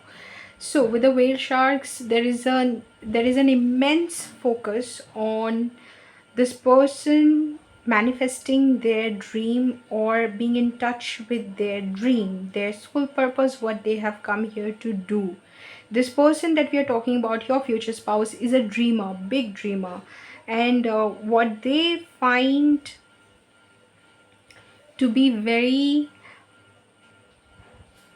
interesting about their life is that they follow their passion for something very intensely. That this is a happy person. This is somebody, whenever you meet, they are passionately pursuing something, and they find life interesting because they have access to that passion. Whatever they are doing at any given moment in time, they only do it because they are interested, and they feel that calling within them. There is a battery which is that has been a set of batteries have been placed within them in order to serve that special purpose that they have come here to serve. So if they are doing anything else which is not aligned with them, those set of batteries, they don't seem to run for them, so they get drained. This is how they know what is meant for them and what is not meant for them. And when they are aligned with something that that is meant for them, then those batteries start running and they get this extra boost of energy, and that is how they know that they are interested in it. So they are able to identify very well what their dreams are made of, like what their dreams are telling them, and they use that as a compass to head towards that destined goal. They're very good at doing that. This is somebody who people will look at and think that, oh my god, group three's person is yeah, he's so sorted. I was going to say shorted. He's so sorted.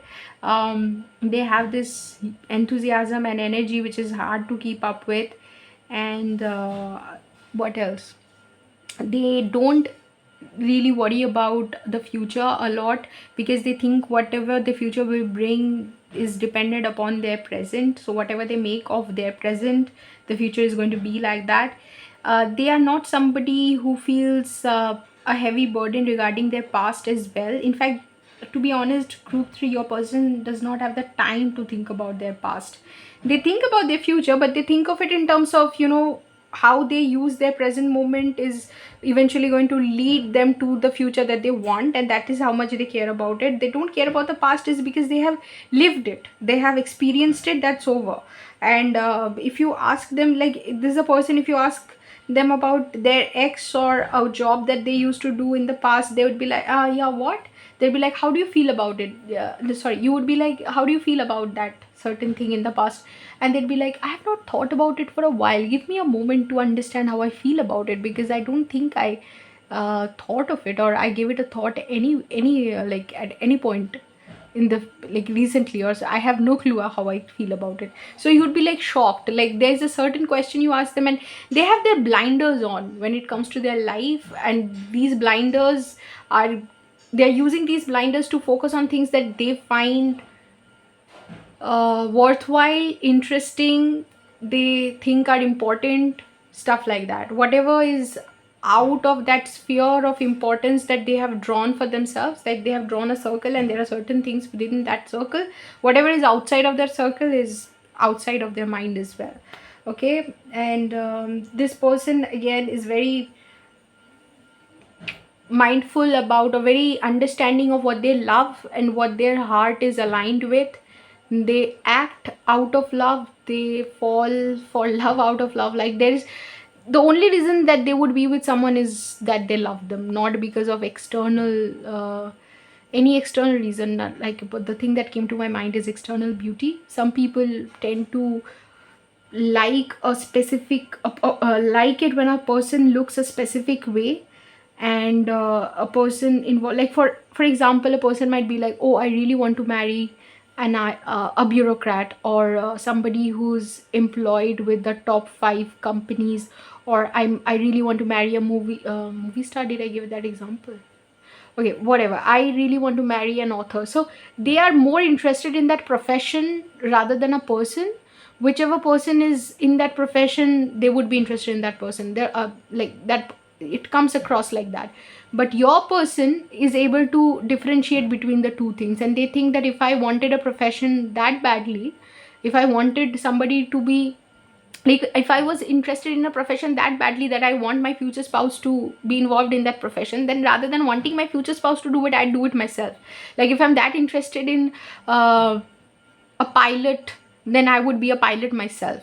But since that is something that I didn't choose to do. I might as well be interested in the person rather than a profession. Like if a profession interested me that much, say I love flying, if I love flying that much, I would just become somebody who can who's able to fly like that often or more often. Why should I get interested in a pilot for that? So they would be somebody like that who basically thinks of a heart to heart connection, and that sort of connection has its own sanctity in their head. They would not equate it with any other thing like external beauty or professional achievement, nothing like that. Heart matters for them. And they are somebody who again believes in being abundant themselves. So I was talking about the back of the deck energy, Two of Cups and Queen of Pentacles. This is Queen of Pentacles, and the other, from the other deck, the back of the deck energy is Two of Cups. So very, like, they believe in finding the one for them. They believe there's a person who's meant to be with them, and they are supposed to meet that person one day, even if they don't express it, or they don't find that uh, you would, if even if you don't find them saying something like this is a deeply held subconscious belief. Okay. It could be a counterpart sort of pile. Okay, soulmate counterpart relationship, it could be divine counterpart relationship. Another thing that I felt is earlier when I was doing the two readings that I did earlier, I had no energy. Like I was speaking like la la, like I could feel that I have no energy. How am I going to finish these 5 readings? But just when I started doing your reading, I got this boost of energy from God knows where. And now, just if you look at the other two groups and how I was speaking for those groups, I couldn't finish my sentences. I was repeating them again and again. And for your group, I'm like I have those set of batteries placed within me now. Go, like I'm like speaking, and also there's also something else about this, that there is a certain part of the day, certain time of the day when I become very energetic and I get my supply of energy from the universe at that time of the day. I don't know what happens during this time of the day. If I am doing my reading and this time is not aligned with my mom's timing, my mom is like, you do your readings before this, otherwise I get disturbed. But for me, this is the time when I feel that boost of energy, and it, like, whatever. So that is that time now. So I feel like this person has been extremely lucky with opportunities. They are very invested in the moment. That is one of the reasons why they are able to make use of their opportunities. And they will also tell you that opportunities line up for me. They are able to sense opportunities in a moment. Like they are able to that carpe diem is applied to them, is applicable for them, because they are able to seize the day. And I would, a lot of people may be present in a certain circumstance, in a certain situation, but they might not be able to sense the opportunity in that moment. But your person somehow is.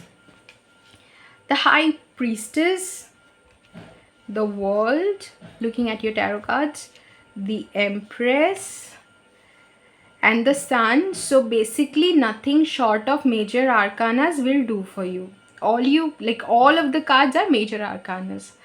Right. Your person is extremely intuitive, is constantly working with the spirit to co-create. They are here to create a world which is more aligned with the understanding of the new earth. So their compass is placed within. They listen to their gut feeling and their intuition, and they listen to their dreams. Okay, dream is a very, very, like, it's a very prominent theme in your reading.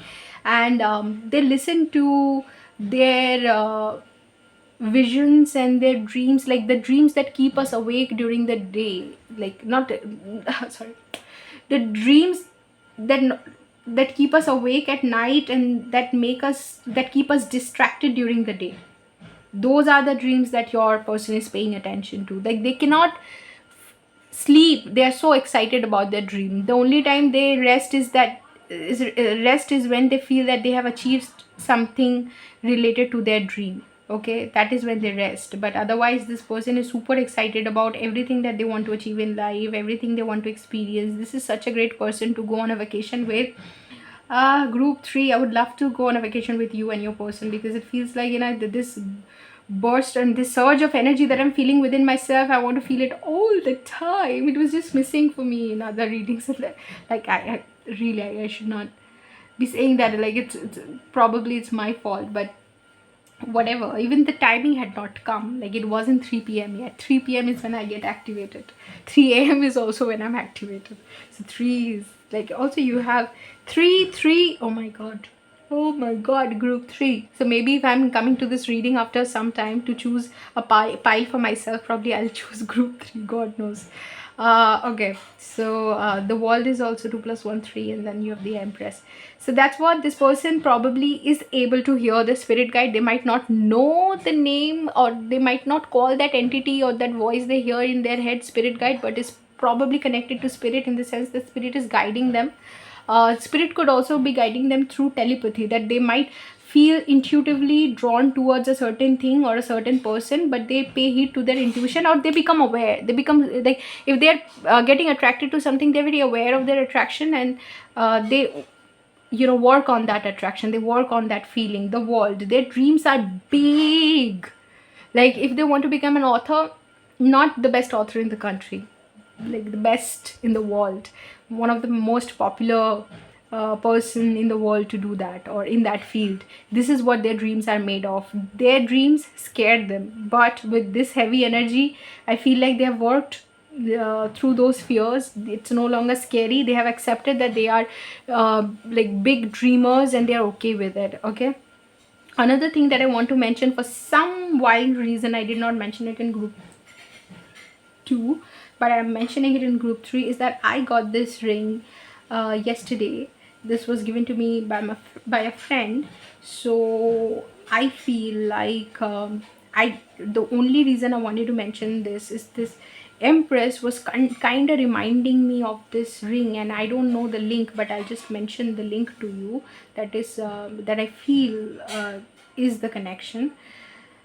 So my friend was asking me, what do I want? Like, I was asking me, what gift do I want? And I said to her, she gave me material options, like, do you want a dress, a shoe, like material options. And I was like she can only give to me matter. Spiritually, she gives me a hug, and that is fine. I mean, that means the world to me. But the only thing that she can give me as a gift is something physical, right? I mean, it has to be something physical, otherwise like energetically, what will she give me? I mean, her presence is what she gives me, and that's enough. So the options that she was giving me, I was telling her that I don't need any of it. Like, I have enough, and I don't need anything. I hardly go out of the house because, you know, I'm usually working from home. I don't need anything. So later, when we went to a shop, she was buying something, and I saw this ring, and I picked it up, and I told her, because she was buying a lot of things and I was only taking this ring, I told her that pay for my ring, okay? And she did. So and she was like, please take something else. And I was like, no, I don't need anything else. Your person seeing the Empress and constantly feeling like I have to talk about this ring makes me feel that your person gets a lot from other people without wanting anything. This is a person who will be showered with gifts, showered with love.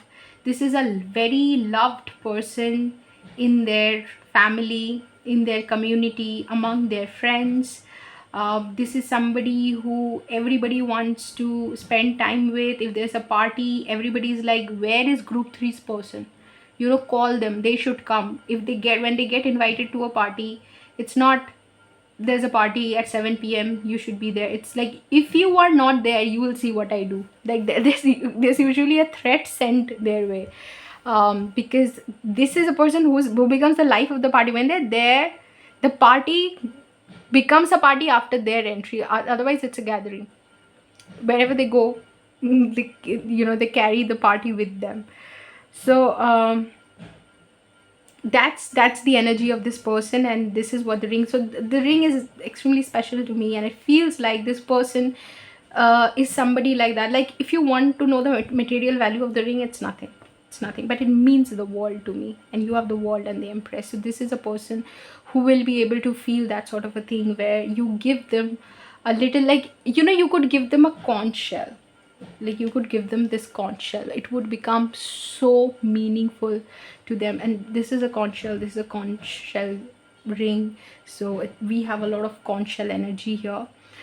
And it will become so valuable to them. You will see how they treat the conch shell. Like they will probably show it to your grandchildren and be like, we were walking on the beach one day, and your grandmother picked up this conch shell and gave it to me, and it's so meaningful for me. It's like my most prized possession. And when they take out the conch shell and show it to your grandchildren, when they explain it, you will be in tears just listening to their explanation. This is how thoughtful this person is. This person is extremely caring of others. When somebody comes to your house, or when somebody will come to your house, you are going to be like, it's your friend or family, and you're like, oh, please have this, have that. This person is going to be like, first you will eat. Like they will tell the guests, first you will eat and then I'll eat. Like first you you know or it's like, before even you tell that person that there's a gift for you, or I have cooked something special for you or something like that, this person is going to open the door and be like, hey, this is a surprise for you, you will see something like this. So this person is like so excited about everything. So say somebody is coming to their house, and they have recently, I even know a person like that. Whenever, say, I would not talk about the person, just let me talk about your person, and you know say it like, explain it like an example. Like say somebody comes to your house, and your person has just bought an iPad.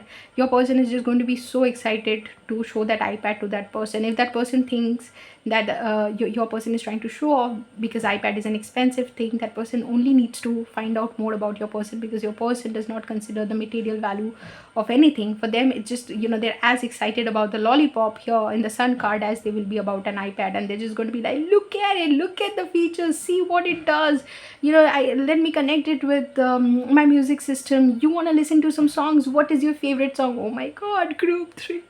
The energy of your person makes me want to cry. Oh, beautiful person. And they are going to, like, all the guests in your house are going to be well fed.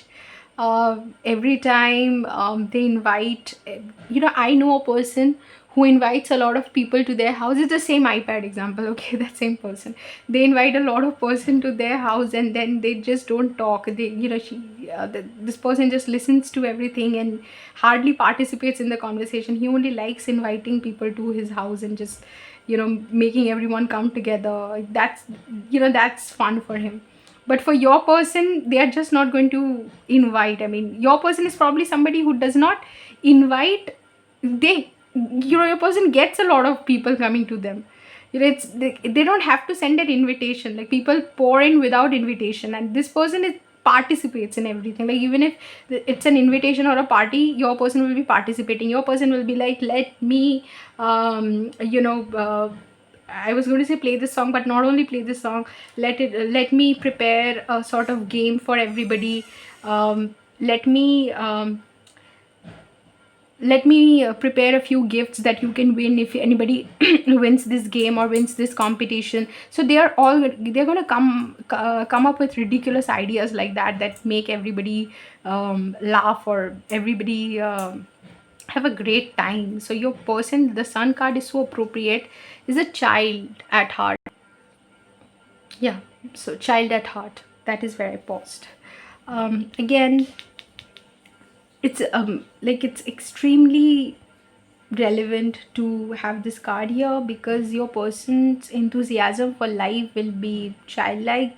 And they if you go on a trip with this person, I'm just suggesting that, like, don't take this literally, but this is a suggestion sent your way. Go to a forest with this person, go to mountains with this person. You will see, they will look at flowers and trees and leaves, and they'll get so excited that you will have a newfound joy for life. Maybe you are also a person like that. Maybe you're manifesting each other, guys. Maybe you're divine counterparts, I don't know. This is such a beautiful energy. Very few times in my readings, I'm not a person like that who wants to cry, trust me. Very few times in my readings has this happened. My heart is full with joy, full with love. And this person, like I said, will love to feed people, will love to make people feel comfortable. This person would also like to enjoy all the luxuries of the world. The energy that I'm getting from this reading is that of Vishnu Narayan, one of the holy trinities in Hinduism. He is called Shorvo Ishwarjoman, like who has access to all the wealth or holds all the wealth of the world, or wealth of the world. Okay. um, so it by that I mean that when this person travels, they will want to travel luxuriously. They'll try to book the best hotel, the best sitting arrangement, the best uh, seats on train, the best way, the most luxurious way to get there, only because they want that experience to be that much comfortable and memorable for everybody. If they're traveling with your children, they would be very considerate of whether the hotel has a children's playroom. They would take care of these little things which otherwise we miss. Okay, now let's look at the clarifying energy for the high priestess. The clarifying energy is Three of Cups and Wheel of Fortune. One of the things that is coming to my mind randomly when I see Three of Cups, I see a third party situation. So I just tell you what I'm feeling right away and then interpret the card. When you meet the person, if it's a divine counterpart situation, especially like you, if you are on a twin flame journey, it could be so that this person is with somebody else, but there is going to be a Wheel of Fortune moment or change, as the card itself says, where they are going to realize that you are the one that they are supposed to be with. They will act upon their intuition. It could take a while for them to realize, but they will act upon their intuition, understand that, you know, when the integration of yin yang happens, they are able to integrate these energies within them. They will get access to the information that you are the one for them, and then they will realize and take a step towards you. So that is going to be the first phase of the journey with them. Apart from that, they are going to be somebody who is very invested in making everybody, they are like, this is an extrovert energy, and they move with a lot of people around them. Like they always move in groups, like a lot of people surround them also, and uh, they are also someone who enjoys other people's company a lot. So they might just invite people over. Like it's like you have to kind of tell them a little bit that, you know, it was supposed to be our private time together. It was supposed to be a private moment, and then they're going to be like, because they're considerate of you as well, so they're going to be like, oh yeah, yeah, yeah, right, okay, okay, so I'll find a way to tell this person to just give us a moment, or I'll find a way to drop this person somewhere. I'm sorry, I'm so sorry, I brought this person with me, or I asked this person to come along. And you'd be like, that's okay. I mean, you'd be well acquainted with their nature. You'd be like, yeah, okay, but yeah, right, I just wanted to, I mean, yeah, if you don't mind. And they'd be like, no, no, I don't mind. They'd be so happy that you communicated this to them, that, you know, that you want to have this moment with them, experience this moment with them privately. They'd be like, oh yeah, my pleasure. But you know that it would take them a while to understand that, you know, that you, they, even if they understand, they can't do anything about it. They just attract people's energy. It would take them a while to understand how to uh, keep people away from them, because they also have to experience the world with you privately. I mean, you are their future spouse, you're the long-term partner. So this pile makes me so happy that I am blushing. I don't know why. Okay, that has never happened, so sorry. Three of Cups and Wheel of Fortune. Is there anything else that comes to my mind? You would have a very good time with their friends. They would have a very good time with your friends. Wherever you go, you guys are going to make friends, and there's going to be dance and party and probably alcohol involved. But it's not a big deal. I mean, it's not like they get drunk. I mean, they just drink for fun. And also, again, another thing that comes to my mind is, never came, like, guys, never happened. You guys are gonna dance in the rain. Like if it rains, this person will be the, if it, like, if there's no thunderstorm or there's no thunder lightning, they'll just like run out, and they'll be like, you come with me, group 3, and let's experience the rain together. This is like, this person is going to make you fall in love with life in a way that I cannot even explain. I'm sorry. This person is just is living in the now, so prominently. This card talks about living in the now. Like they are invested, like whatever is happening, life is happening now, and it travels, like time travels to us, or the present moment travels to us through various dimensions, and now is all we can experience, and now is all we can invest our energy in. And this person understands that very well, is so invested in the now, and you also make them invested in the now, in the sense that when you guys are together, they're not going to even think about being anywhere else. They'd be like, I got you, I don't need anything else in my life. I have got, like, I have everything I want. Everything I want is with me. And they're not even going to communicate it. You're going to understand from the energy that you guys will not think about anything else. Like you can have a whole day together without checking your phone, and then at the end of the day you just realize, where's the phone? I didn't look at the phone for a long time. If somebody, like say you're in a place where there's no network or nobody called you, you would forget to even check your phone, and you'd be like, where is the phone? Because when you're together, you just don't think about anything else. I know that we hardly live that way, or I hardly know anyone who lives that way. But that is going to be your energy. The world, possibilities, Two of Wands. So this person is going to be scanning all the possibilities that are there in order to make use of a make use of a situation in the best possible way. They are going to be very calculative in their approach, well planned. They are going to be extremely organized, disciplined, and they're going to find out how they can exploit a situation to extract the best out of it. Very mentally very sharp, and they're going to scan everything properly. If they're going to a place, they're going to find out all that there is to see in a place, so that they don't miss one spot, one location, because they know that maybe I'm visiting this place only once in my life.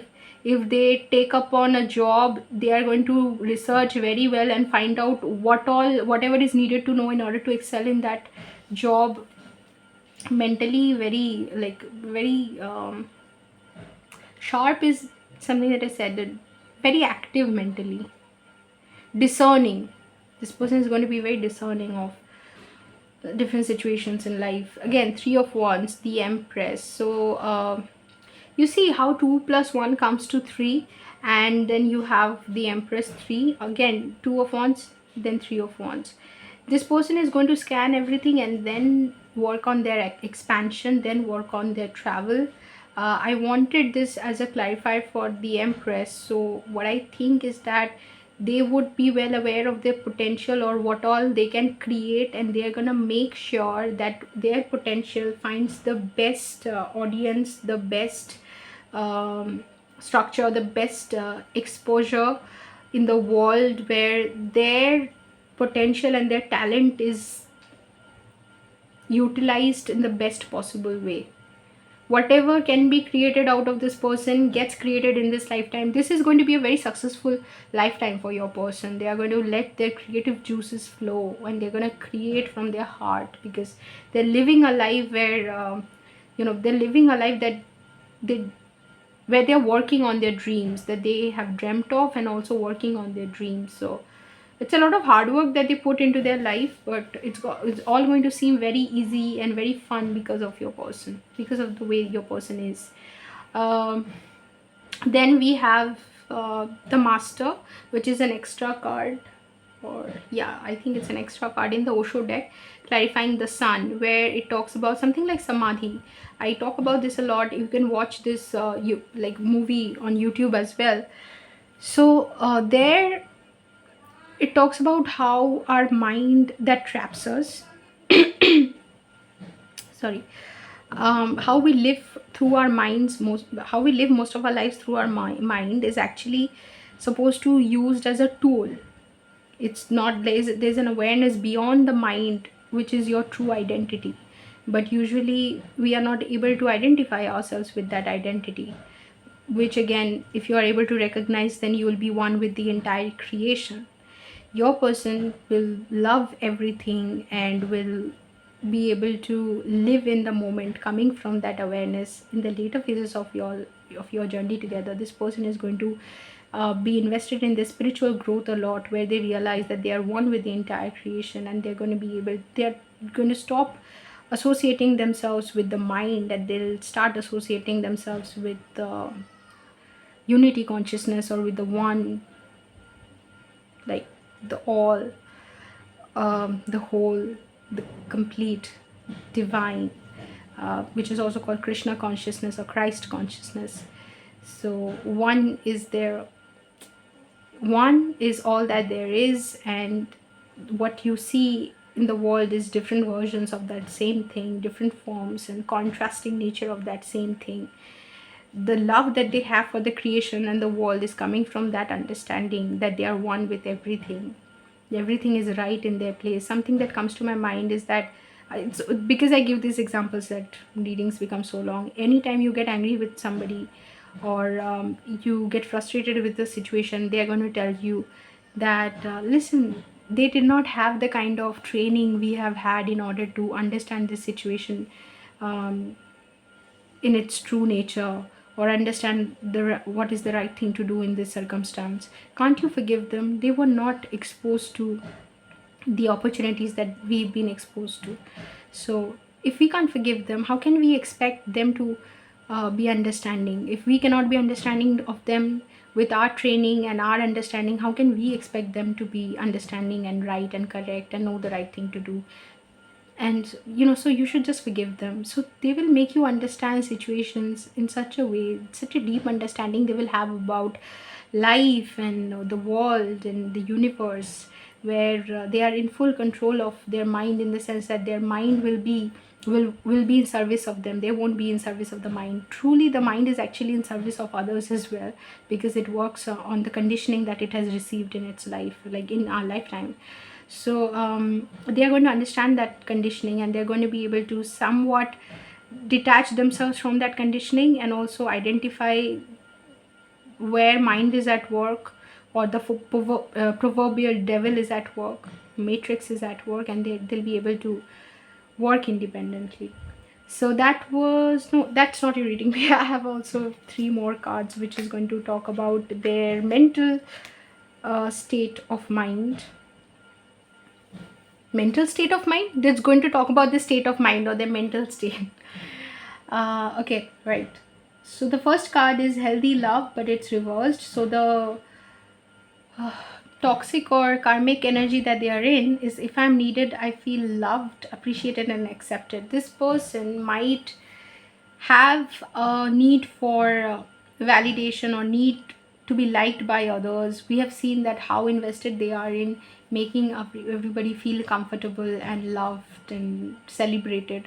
This probably comes from a need of feeling that way themselves, like they love the fact that everybody is constantly um, asking them to, you know um, everybody is constantly inviting them for parties and asking them to meet. They kind of love that energy.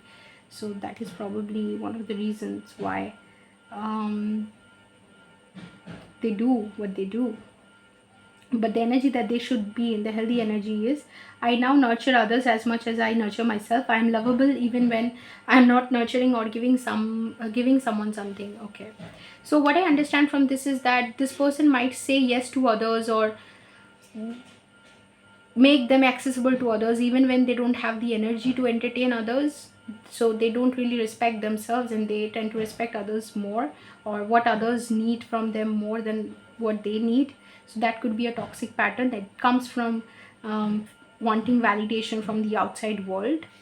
The second energy, where it's a positive, it's acting positively, is living in society. Number 7, every phase in life brings its own unique joy and sense of purpose. Yes, they're invested in every phase of life, no regrets. Like whatever they're experiencing, they're 100% invested in it. And for that, the energy that they have overcome is, now that my children are grown, I don't know what to do with my life. Yeah, so after they complete a project, usually after we complete a project, we don't know what to do with our energy, because we were so invested in that project that we don't know what to do with our lives. They would not be in that energy at all. Whatever the changes, they'll be able to cope with the changes and adapt to life very, very smoothly, because they think that every phase has its own uniqueness. Another healthy energy that they are in is healthy joy 7. As I pursue happiness through my dreams and life purpose, I give birth to the unrealized potential within me, the unlimited splendor of my soul. That we saw that they're 100% invested in their life, like life purpose, and they let their soul come forward and take the lead when they are acting, when they are investing their energy in something.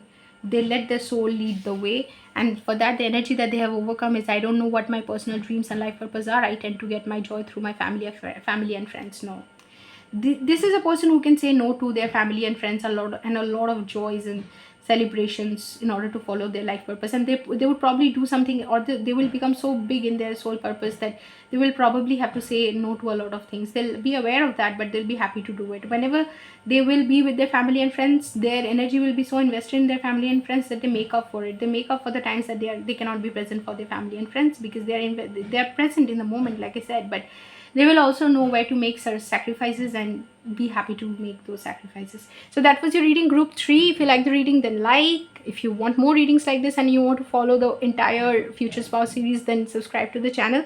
Otherwise, I'll see you in another reading sometime very soon. Take care.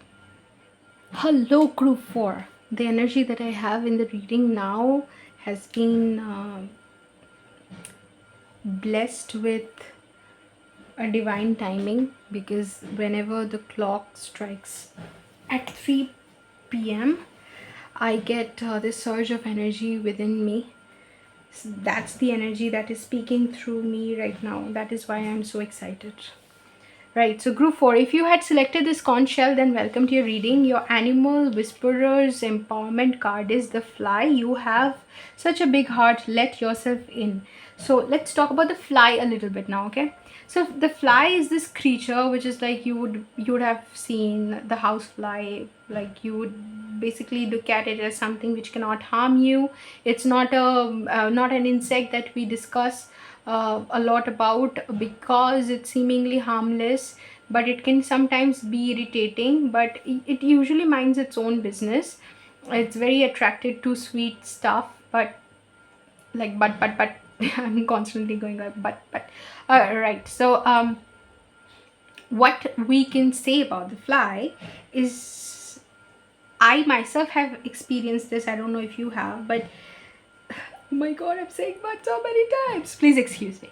Right, so it is a creature that can sometimes have very wise words or feelings to share with us, only if you're trying to pay attention. This is what the card talks about in the, like, the, what is it called, what is this book called, the guidance book that we get with every deck. This is what the book talks about, that, you know, if you pay attention to a fly, it can sometimes have very wise messages to share. And when I read it, I literally could remember the many times when I have communicated with a fly.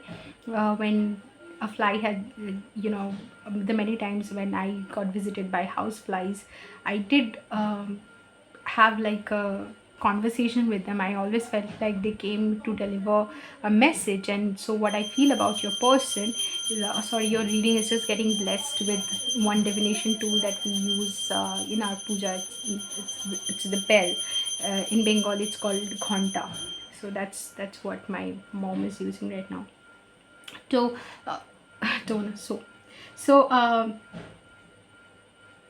in Hindi we call to, and in English we say so it became to, right? So one thing I can understand about your person from this card is that your person is somebody who keeps a low profile. Your future spouse will like to keep a low profile, somebody who would not come in the attention of everybody, and will speak very less. You know how people blend in the background and blend with the crowd, and you are not able to even feel their presence. Your person will have a presence like that, when they are in the room or when they are going about their day or doing their work, you will not even be able to understand that they are there. They can totally make themselves invisible. Their need and their demand is very less. This is somebody who becomes happy with very less, and does not need a hell lot to feel needed or important, or they don't need people to constantly celebrate them. In fact, a lot of attention can make them uncomfortable. But you know how these are people that not everybody takes seriously, or not everybody fears, or fear is a very far, it's like taking it too far. Obviously I don't think your person is feared by a lot of people, because they are a sweetheart. Like, they are loved and liked well. They might have very few friends. They are just this quiet person in the room that you don't talk a lot about, and you might get attracted to that quiet, gentle nature of theirs. A very beautiful example comes to mind, of a person that I had a crush on when I had visited another country. I have only visited one country in my life, and when I had visited this country, I just came across this man who I did not think much of initially, but when he started speaking, my heart was, um, I don't think my heart was beating out of my chest. That didn't happen, but my ego, my pride, which I was not aware of, was totally destroyed. Like, it was totally, my pride was, I was made aware of my pride, and it was also destroyed at the very moment. He, with his wisdom, humility, totally took care of my pride. Okay, demolished my pride. So that made me fall for that person. He's such a simple person, such a gentle soul. I had the opportunity of meeting him again much later in life, and I realized that my feelings for him were just as respectful. He's somebody who earned my respect because of his humility, right? So your person could be that sort of a person, like so kind, so gentle. Everybody could take example of your husband when they are giving a peace of mind to their partner. Like, they could be like, have you seen group force husband or wife? Have you seen just how caring they are, how considerate they are, how your person is not going to make a big deal of anything. Like, you tell them anything, they're going to be this calming person. They're going to be like Nick Jonas explained about Priyanka Chopra. You're going to be the calm in the storm, something like that, right? So you're going to be like their rock when they are experiencing a lot of chaos in their life. Or not you, sorry, they are going to be your rock. I don't know how you are going to be, we will see that in another reading, but they are going to be this person who's going to be your source of strength and courage and calm. And when you go to them, you tell them about your day or something that you've experienced, your frustrations. They're just going to calm you down and just make it seem like nothing. In Bengali, there's a saying called tal ke til kora. Okay, so when a big issue, or til ke tal kora, like tal is a big issue, is that what is it called, palm sugar, palm candy. No, palm sugar is different. I think it's called palm fruit or something, the palm. Anyway, it's a big fruit, tal, and til is sesame seed. Okay, so when til ke tal kora is like, a matter is as big as a sesame seed, and you're making it appear like a tal, like a big fruit. This person will make tal appear like til. Like, this person will make a big issue appear very small just with their energy. They're just going to make you feel like, say you lost a lot of money in stock market, and you're just going to be like, oh my god, what do I do now? Your person is going to be like, so what? You see, stock market is all about risks, and anyone who loses, somebody is supposed to gain from that. This is what it is about. It does not matter, we'll make more of that money. So he or she has the soothing energy that wisdom brings, right? Age and wisdom brings. I don't know the age, but definitely wisdom. Now, Nine of Swords, the Sun, the Chariot in the reverse, and Ace of Pentacles. Also, group 4, something else that I was feeling is that your person could be very good in studies. Like they have this nerdy energy where they don't talk to a lot of people, but they just mind their own business and they're very good at what they do. They could be very sharp, and when somebody meets them, people might not think a lot, like think much of them, but eventually when they get talking, they will realize that your person is extremely knowledgeable, extremely well informed about the world. And this is a person who's been around, not only been around in terms of age, but has kept an eye on things, has an idea about things, be it politics or science. This person just knows. Okay.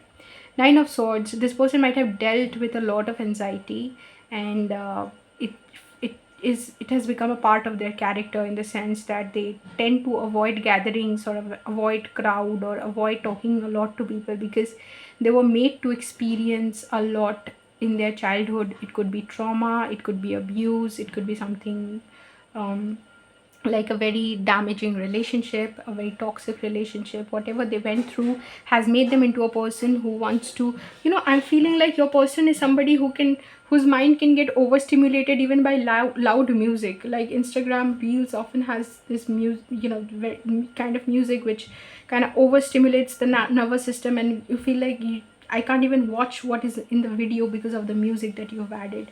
So it could just be a lot of distraction for this person. What other people enjoy, like partying and stuff like that, could just be distraction for this person. And this person would be like this woman is holding her ears, her temples, and being like, ah, no, like that. So this person could just prefer quiet environments and to be in situations which are calming, soothing, and quiet. This person might prefer a quiet evening at home compared to an outing or going to places where they would have to interact with a lot of people. They don't like it. It feels like an introvert energy. And consider it an honor when this person makes you their future spouse and wants to spend their life with you, because they don't want to be around a lot of people. Also, there's an energy, if they are in a situation, they don't take efforts to get themselves out of that situation, no matter how disrespectful that situation is for them. They tend to endure a lot by nature. If even if their family is taking advantage of them, even if anybody is taking advantage of them, they just stay in that situation and let that situation be what it is. They just mind their own business, do their own work. Maybe that is why they have not been able to cut ties with a lot of toxic people who were part of this abusive kind of arrangement in their childhood. And they carry the pain in them, the trauma is with them. They have not made it into a vicious cycle, in the sense that that trauma that they experience, they don't uh, let like they don't project, or not project, it's like they don't make others the victim of that kind of trauma. If they have had dealt with abusive parents, they are not abusive parents themselves, or they are not an abusive partner, but you would know that they are extremely sensitive, vulnerable. They are an extremely vulnerable and sensitive soul because of what they have experienced. And you would have to take that initiative to treat them right, because you're dealing with somebody who needs that bit of extra care and sensitivity. Okay. Then the Sun, they are a very happy individual in themselves. Like if you leave them, the Sun usually talks about uh, like coming together with a lot of people. In the earlier reading that it was in, I understood this, or I interpreted it as the extrovert card who likes to be with everyone. But this feels like this person wants to be alone at the max. They would love to be with the children, left with the children.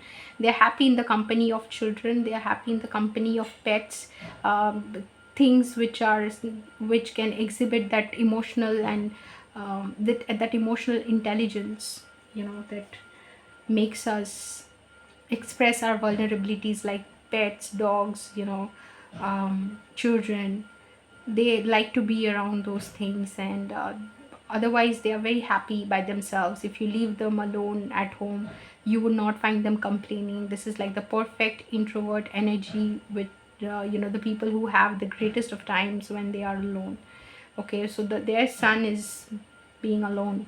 Okay, here you can see the child alone in presence of all these sunflowers. So I can also interpret this as somebody who loves to be around nature, loves to be around their plants, things which do not make a lot of noise, things that do not make, that do not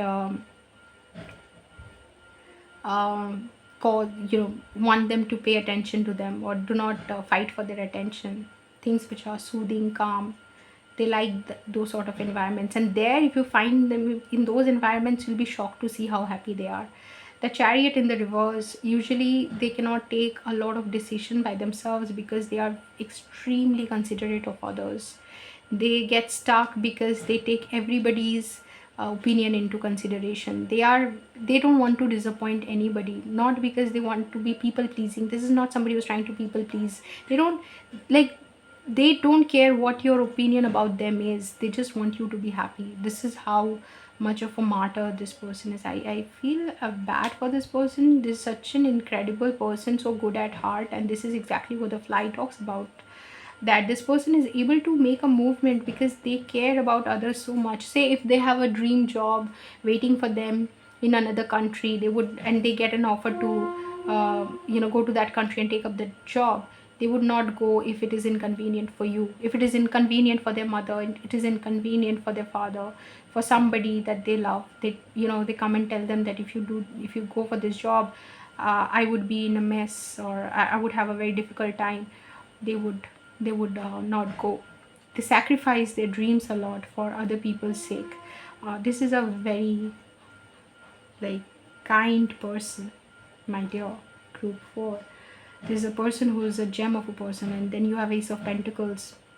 Whatever little they invest in, whatever little investment they do energetically, financially, and everything, they do it after after consulting with everybody, after taking into consideration. It's not so much of a consultation like, what do you think I should invest in? They know, like I said, that they are extremely knowledgeable. They know what they should be doing at any given point of time. But it is coming as Ace of Pentacles is because, like, the any investment, the first move that they make is after considering everybody's well-being, what everybody wants from a situation. If they're ordering a cake, it is never of their favorite flavor. It is never of their favorite flavor. That breaks my heart. They'll always take into consideration what your favorite flavor is, what other people coming to the party, what their favorite flavor is. They don't usually, you might not even know if this person has a favorite flavor. They'll not talk about it. They'll think, why bother somebody with that? That is their idea of 10 of Pentacles. The back of the deck energy is 10 of Pentacles and then 8 of Cups. Their idea of happy family is having everybody around, making everybody happy. Everybody feels included. It does not have to include them. Like, they don't care if they feel included. They don't care much about themselves. So this person does not take themselves that seriously, or think of themselves as deserving all the attention that they, or all the consideration that they show to others. They don't think themselves to be deserving of that. Maybe they were not shown this consideration ever. So if you can, group 4, and if this reading is resonating with you, then or if this reading resonates when you meet your future spouse, try to show them that consideration, right? Tell them that they are deserving of the importance that they give to others. 9 of Swords is clarified by completion, which is the World card. So there, the world and everything, including completing projects and just making sure that everything is where it should be. Like, you see how this puzzle is being put in its place. That gives them anxiety. Like, they could have OCD. They could have this thing where they have to do everything perfectly. Everything should be kept, sorry for the sound, everything should be kept in its perfect place. And so they have this anxiety regarding completion as well, like completing tasks at hand, and making sure that their job, like, they meet all the deadlines, and they are this person at work who has done everything as it should be done. So all of those things, and that gives them a lot of energy. This person wants to live the perfect life, does not want to be a source of inconvenience for everybody, wants to give everybody the convenience that will make them happy. So that's the energy. The sun is clarified by 10 of cups, the harmony. What makes them happy again is what I have said, like being in the company. You see, there's only one person, and one person is always in company of nature. So makes them, what gives them happy is their own company. They could just enjoy a meditative session or just being by themselves, and that is the source of fulfillment for them. They don't need a lot to be happy. You see the child, and here also about this person, there's not a lot, it's like the bare minimum. So nature, just their own self, good weather, this is what makes them happy.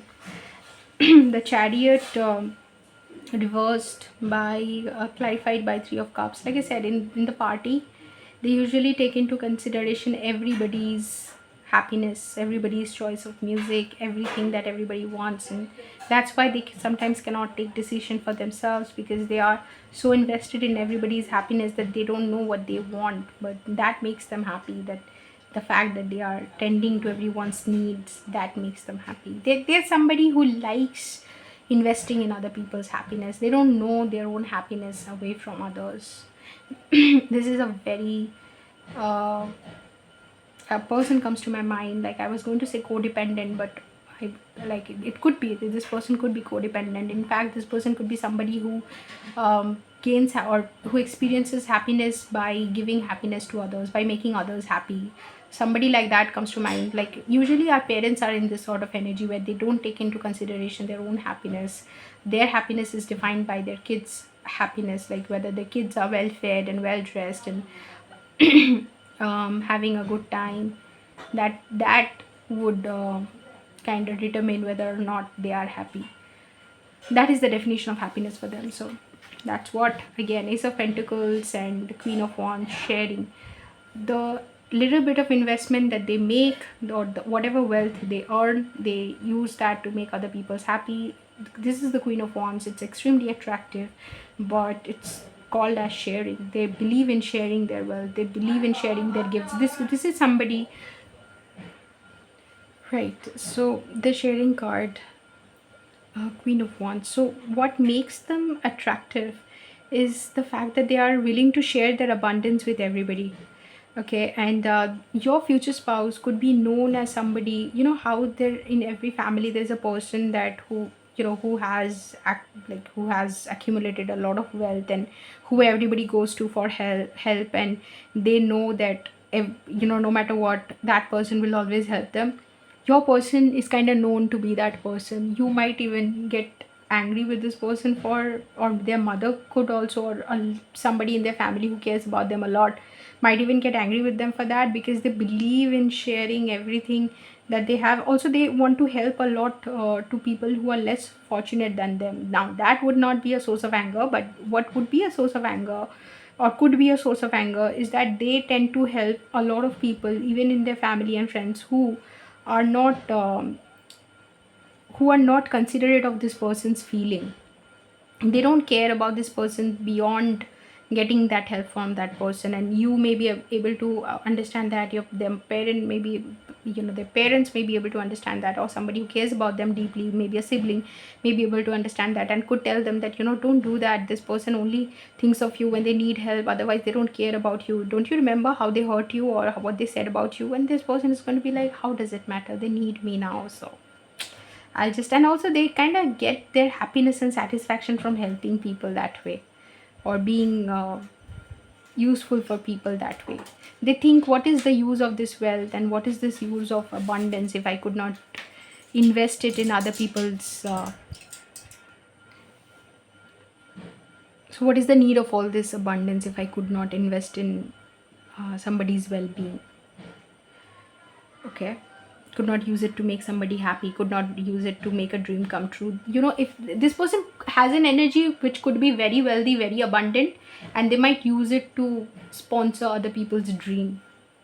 This is a nice person. 7 of Cups projections. This person might project a lot of fears and anxieties that they have about life onto others, in the sense that if they are a parent, they might uh, you know restrict their children from a lot of activities, because they have a fear. Like, for example, if they have had a very protective childhood where they were not allowed to mix with a lot of friends or have a lot of friends over, um, they might have they might have developed that fear, that yes, maybe as a parent they might have developed that fear that maybe all those things that were practiced with me or I experienced were right, or were true, and they might do that. They might have at that point thought of it as wrong, but eventually they would have thought that, yeah, maybe it comes true.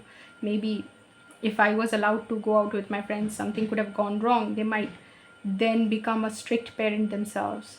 So those things can happen. Otherwise, this person would be considerate of everyone. This person would take a lot of um, this person would take into consideration everybody's opinion, everybody's needs, like I said, like that energy. So their state of mind, in another reading I said their mental state of mind, anyway. So their state of mind is healing fear. They are in the positive frame of mind for that, and it can be, it is, I can be happy even if someone disagrees with or disapproves of me. This person is some way like that. Like, for example, be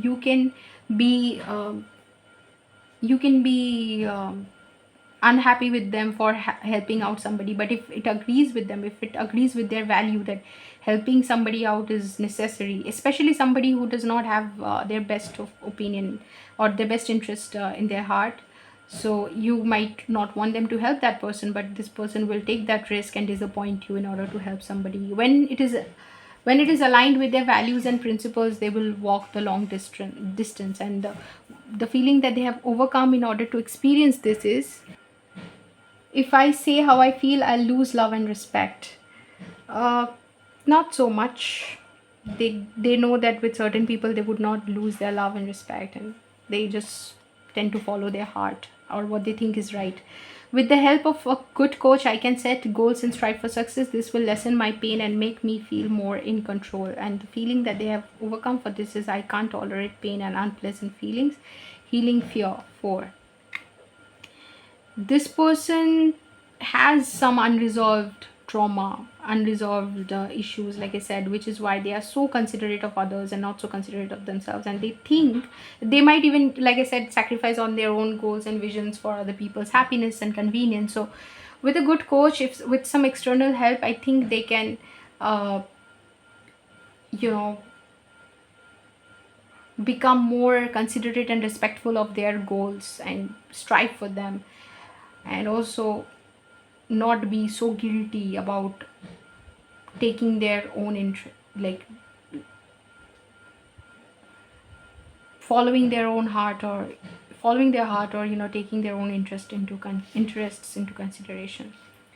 The toxic pattern that they are in, or karmic energy that they are in, is, I feel empty and alone unless I'm with someone. And that feeling that they have overcome is, I love and honor both the times I'm alone as well as the times I have loving support. Okay, this is an inner wound. Like I said, that this person loves being alone, but this person also needs to have the approval of others. So I feel alone unless I'm with someone, empty and alone. The reason why they help themselves and are so considerate of others is because they need other people to feel happy, and they need other people's approval, or they need other people to feel like they care. If they don't do that, they think that others will perceive them as selfish, and that is something they don't want. They feel like they lose the people that they have that way. The little of love that they have received because they are able to share. That is their like internal feeling. And if they don't act in these ways where they are disrespectful of themselves but are so respectful of others, then they'll lose the people that they have around them, or the few people who love them, or the few people who take into cognizance their existence. They do that because of the abundance that they're able to share. If they're not able to share that, then they'll lose them. So that's why they feel empty and alone, if they are not being useful that way. right? So that was your reading, group 4. If you like the reading, like the video. Yeah, and to follow the entire super spouse future spouse, also super spouse, right? Future spouse series, subscribe to the channel. Otherwise, I'll see you in another reading sometime very, very soon. Take care.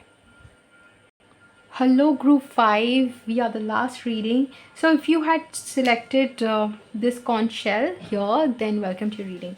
So your animal whispers empowerment card is the squirrel. Declutter your mind and no, there's no and. Store only that which serves you.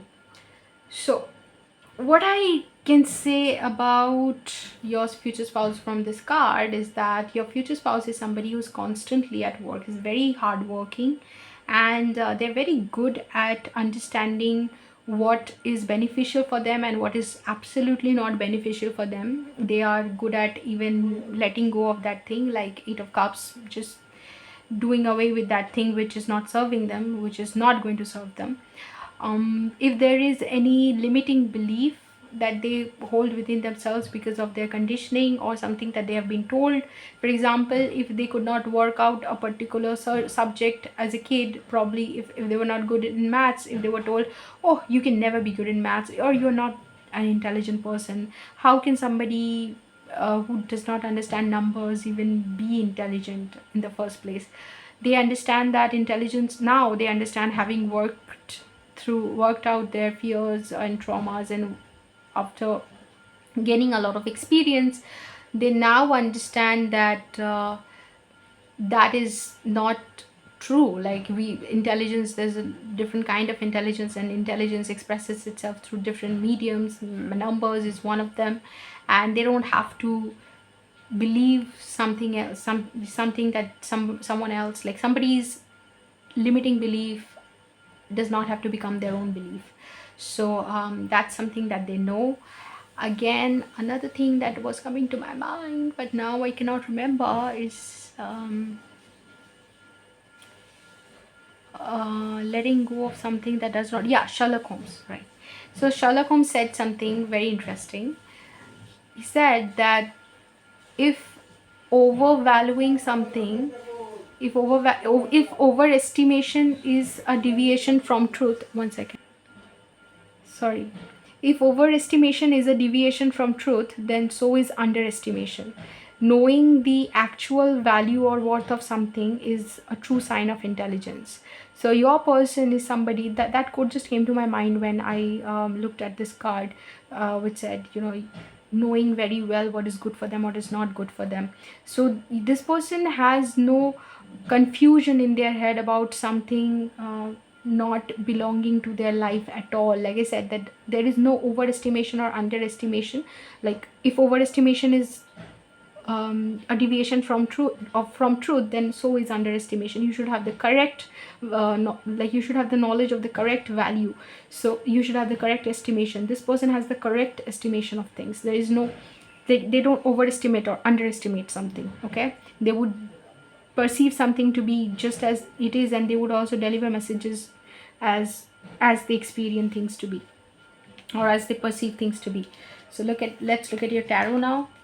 Six of Wands, Queen of Cups, Seven of Pentacles, and Nine of Pentacles.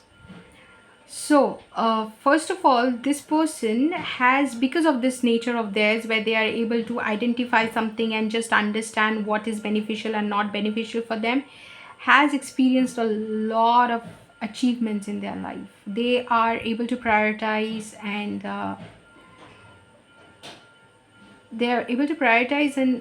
and are able to declutter, is obviously the thing. Like, able to just chuck out things that they don't need.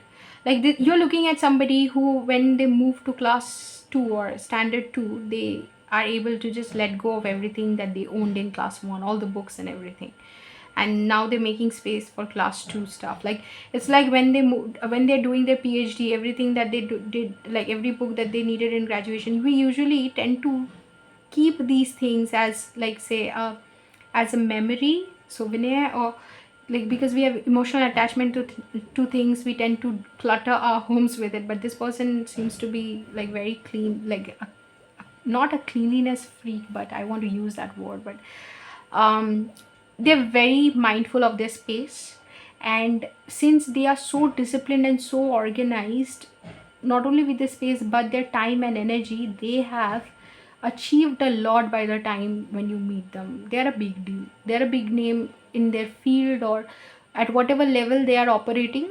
They are known for their success. They're known to be a prominent figure there. Queen of Cups, extremely intuitive, extremely understanding of other people. No matter where they work, you would hear things like they are very caring of their like considerate of everyone, caring of other people's need, and care, considerate of their colleagues as well. Like, it's like if anybody, so something comes to my mind. In India there's this actor called Shah Rukh Khan. So other co-actors, like people he has worked with, often say that he spends time to find out how their co-actors are feeling and doing, like to check with them energetically, how the energy check-ins we do.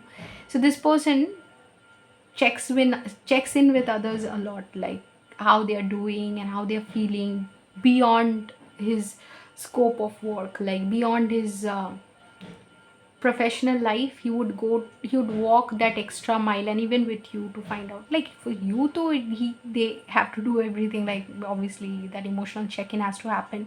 But with others as well, they are extremely considerate, and especially with your kids, I can see that, when your kids come back from school, it's very strange how I'm able to see these things when I'm doing readings. Like when your kids come back from school, they're going to ask everything, like what you did, what did that friend say, very invested in their experiences.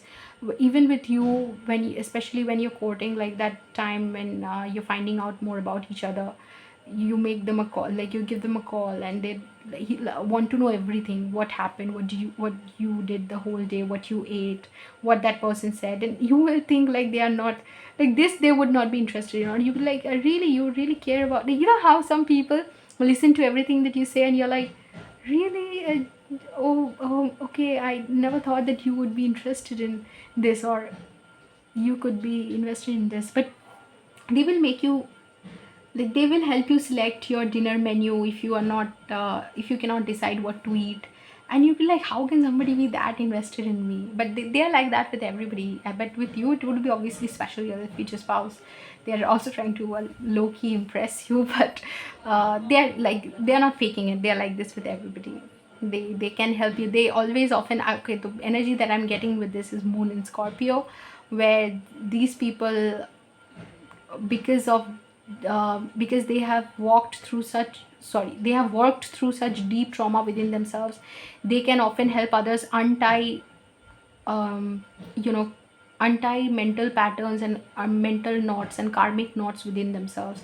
So if others are not being able to work out an issue in their heads, this person can often help them do that. Like, be like, so your person will be like, sit down, tell me, how did you feel when you meet this? So say a person is not being able to decide whether they want to marry person A or person B. So your person is going to be like, okay, so how did person B make you feel when you met person A? Did you feel like you can see having children with them? Did you feel like person B is the one you want to get old with, or you want to grow old with?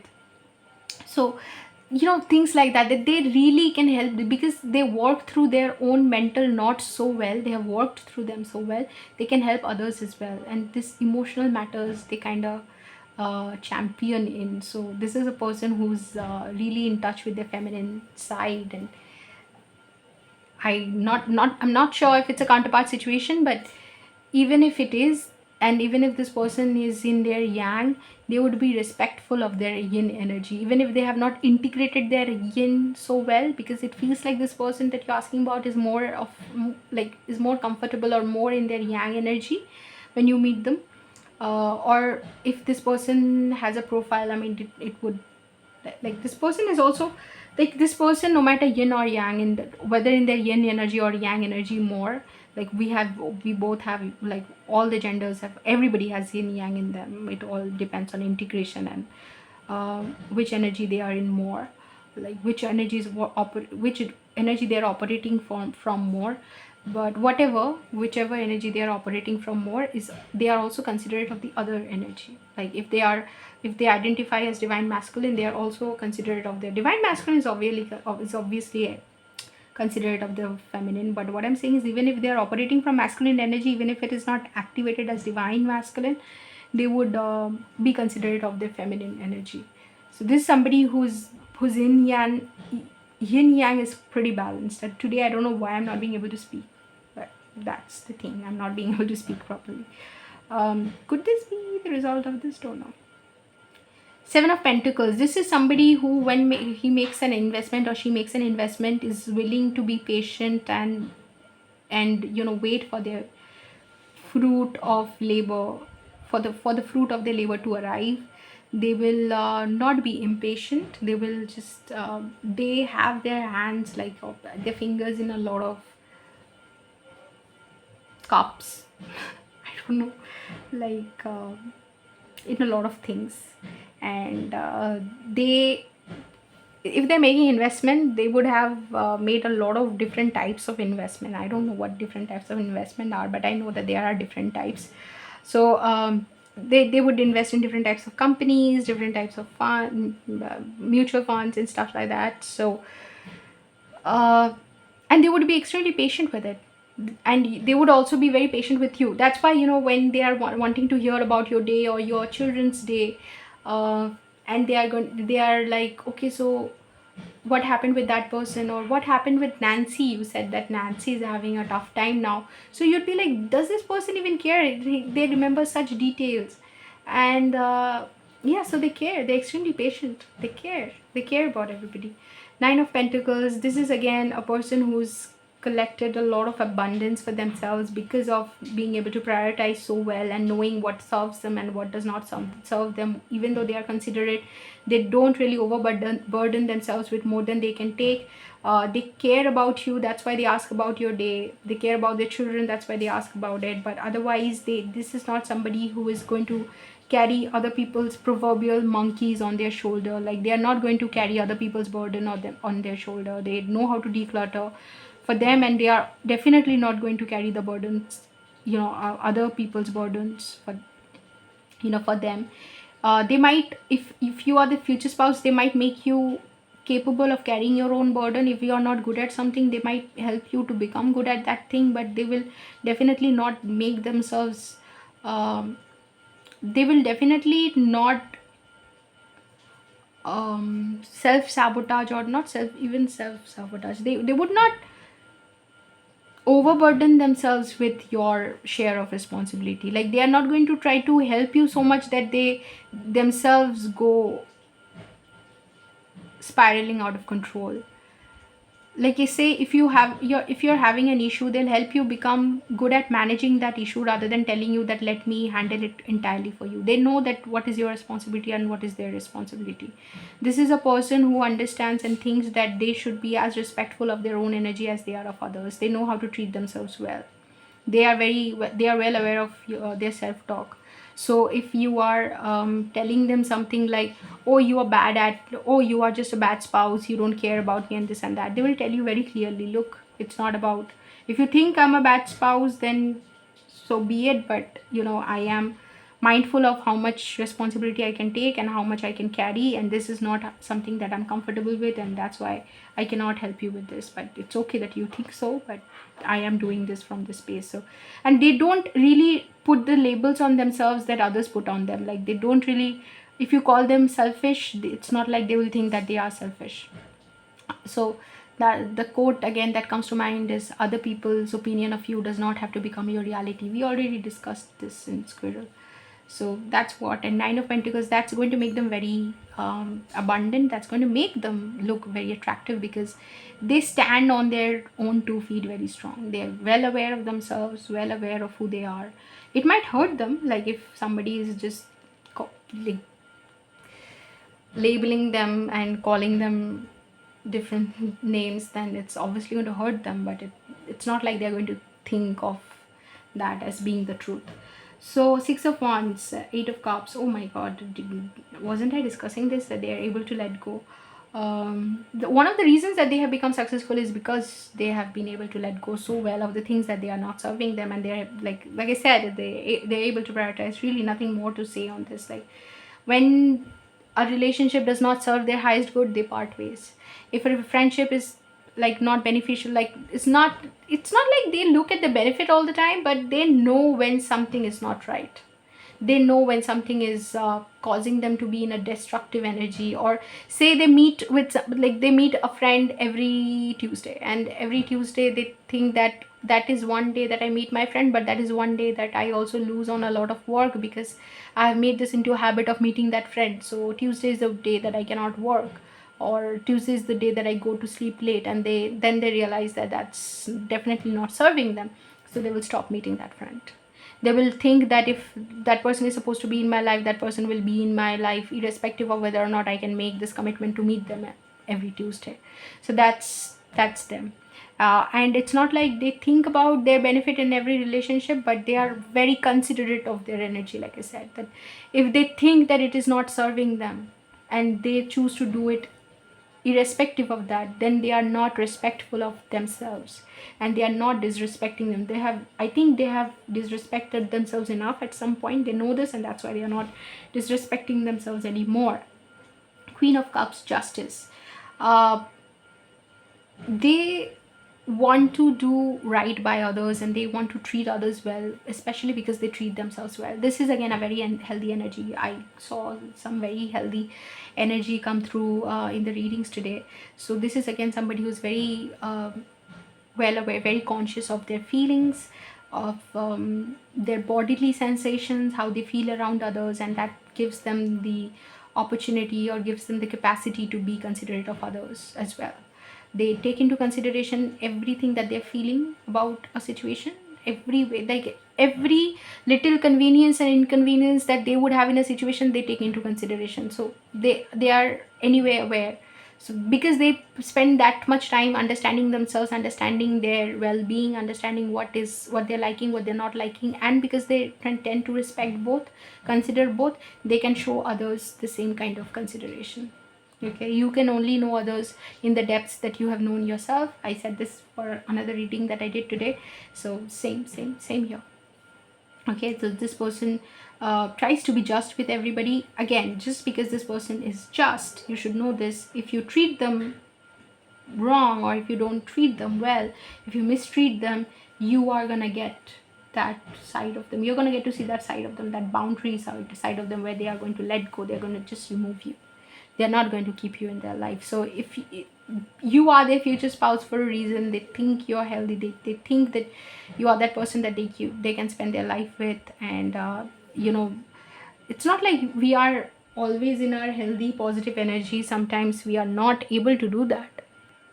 Right, so as we were discussing, the sense of justice makes them treat everyone right, not equal, not treat everyone equal, but what is that one word? As somebody who studied political science, I should not be forgetting this. Equality and it's not about treating everybody equal, but I don't know. God, that's the very definition of communism, but I can't remember it. I think the word is equity, that where you don't treat everybody equally, but okay, equality is where you give equal opportunity. Equity is where you give opportunity according to then different needs and everything. So this person will be equitable, if that's right, that's the right word. This person is going to treat everyone as they deserve. They're very strict with their boundaries, with the letting go card. Like with the success also, they have left behind a lot of people who were not serving them. So a lot of friends who were there just being just surrounding them because of their success and because of who they are, they'll be able to let go. When you meet them, they're just going to tell you. A lot of people might think that they are selfish. Your future spouse is selfish for being so uh, discerning with their with the people they they allow to be close to them, or they allow to remain in their close circle. But your future spouse is going to tell you, but that is what they deserve. Like, the people that I have that I have had to let go of, I did that because of a reason, and they're going to be able to tell you the reason. Seven of Pentacles, Queen of Cups. They are extremely aware of divine timing, extremely aware of things happening when they are meant to, and they don't force things. This is somebody who does not. Okay, another thing that comes to mind is that, you know how we often think we know the best for everybody. Like, say there is a person in your family who is not performing well in their studies, or not performing well in their career, and everybody pushes them to do well and everything. But a lot of times we need to stay in an energy where we kind of understand what we want in from life, and understand our uh, dreams and potential, and where we see ourselves see ourselves going. And when we do that, we have to be in a calm, almost static energy, where we are more in our yin energy, and we tend to understand ourselves in those phases of life. We cannot be launched into the world at that moment. And at that time, people can become very impatient. So see, this is a card of patience as well. So Seven of Pentacles is a card of patience, and Queen of Cups is clarifying that. So they'll be very patient with those people, because they have been patient with themselves. They have learned to be patient with themselves when they are not performing well, because they know that they can be a performer. And they know that when they are not performing well, life is keeping them at a preparation stage, where life is making them accumulate their energy so that they can be launched into movement when the time is right. They know that, and they know that about other people as well. So if everybody is kind of forcing somebody to act on their career, act on their studies, and just become successful, just perform, do it, they are going to be that person who's going to be more considerate. Even with your children, if one children is not performing well, or if you have one child and that child fails to perform well at something, they're going to be very considerate, and they're going to tell them that this is maybe a preparation stage. It's okay sometimes to not have that energy to just go. In fact, they will tell you that there is nothing to celebrate about always being in that go energy. Sometimes we need to be static, and we need to nurture ourselves, and kind of what is that word, where we need to nurture, obviously, but we need to integrate within ourselves that energy, or we need to accumulate that energy within ourselves and store that energy, so that we can be used for a different purpose, or we can be used to serve a different purpose. And they know that, so they're going to be very considerate of the people who are not say performers, so to say, who are not doing so well in life. They're going to be considered. So one thing we have seen about his future spouse, and one thing we have understood, is that they don't make friends depending on other people's worth, or what people are other what or what other people are worth. Somebody can be extremely successful, but this person can totally choose to ignore that person, totally, because that person is just not aligned with your person's energy, or they don't think that they are the right person for them. But somebody can be, so to say, completely in the eyes of the world, not a performer, not somebody who's good in studies, not a winner, not an achiever, not rich, not respectable, nothing. But this person can totally stand by them, because they are able to see energy, they sense the energy of people, and that's how they choose to make friends. They see somebody's energy and aura and soul, and not pretty much whatever appears externally to others. So, and they're very patient with everybody in this regard, in the sense that they understand why you don't like some of the people they love, but who they love.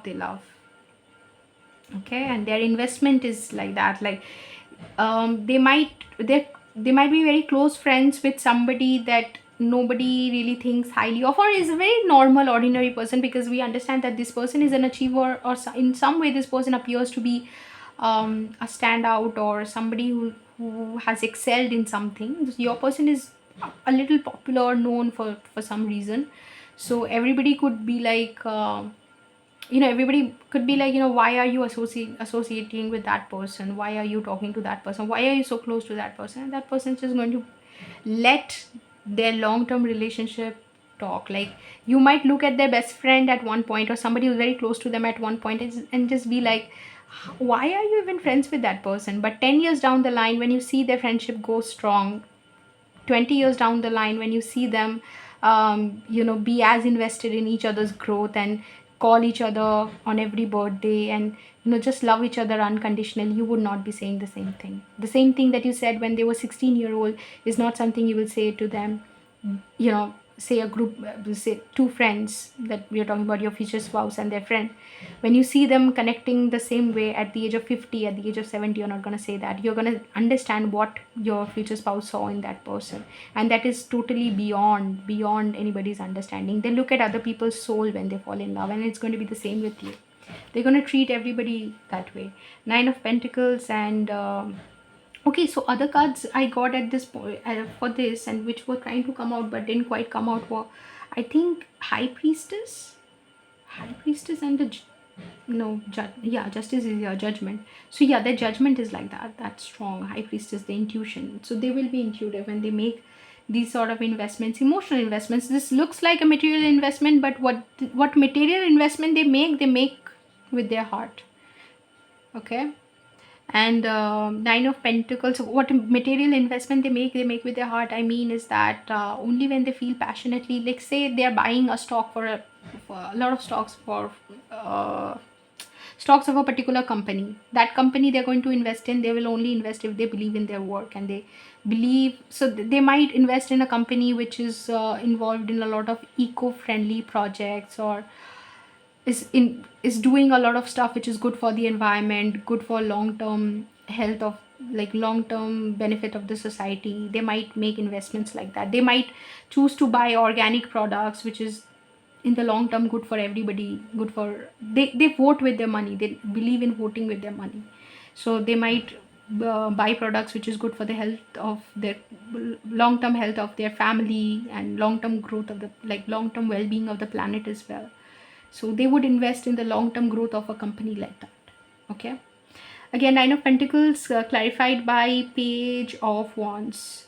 All this abundance that they have accumulated, they are not really um, proud of all these things. They basically think that, a very interesting thing comes to mind, which was said by Sri Ramakrishna. He's a very famous Indian saint and was the guru to Swami Vivekananda. He used to say this thing, taka mati mati taka. So money is as good as clay, clay is as good as money. It's the same thing. Money and clay is the same thing. So they understand that whatever they have achieved, whatever they have accumulated, can be taken away from them in a jiffy by the universe, if the universe wants. The universe has given them all this abundance only to enjoy them. They enjoy it, but they don't take it too seriously. Like, they don't let the success get to their head. They're like, okay, they're playful about life. They live from moment to moment, enjoying, and they're going to enjoy their abundance. Like, if this is not somebody who is going to be a miser and store their money in the bank account. This is somebody who's going to take you out for vacations, spoil you with gifts, take you out, experience life, enjoy life. So that sort of a thing. And they're also going to do the same thing for their family. Knight of Wands, this is somebody who, when wants something, goes after that thing intensely. The Fool, these are the back of the deck energy that I'm talking about. Okay, so this person is also going to take a lot of risks in their life, and they do that because again, they're operating from their heart. So they're very passionate about a lot of things. So when they're passionate about something, when they feel it from their heart, they go ahead and make that investment. So the state of mind that they're going to be in generally is healing sadness too. This is a positive energy that they're in. I love and honor both the times I'm alone as well as the times I have loving support. So this person is going to enjoy their own company, does not really have this people pleasing need, does not have the need to always be in the company of others, always be admired by others. That we saw in their energy. Like, they have achievement, they have achieved a lot, they are so called successful. They are regarded as somebody who's successful, popular, has a lot of what do I say,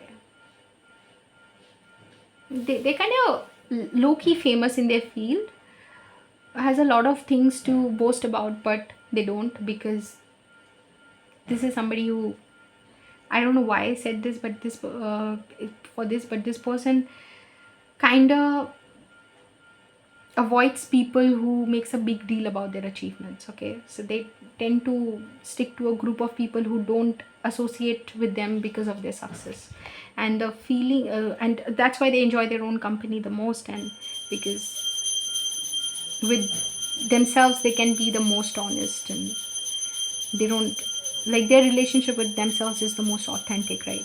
And they like that sort of authentic relationships.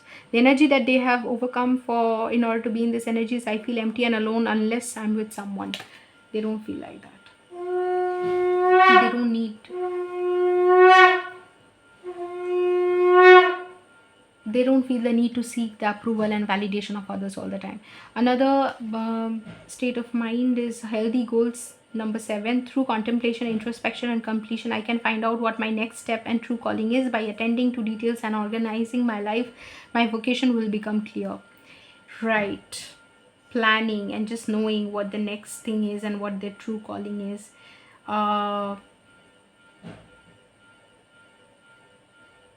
They plan a lot, but it's always depended on their heart's calling, heart's true desire.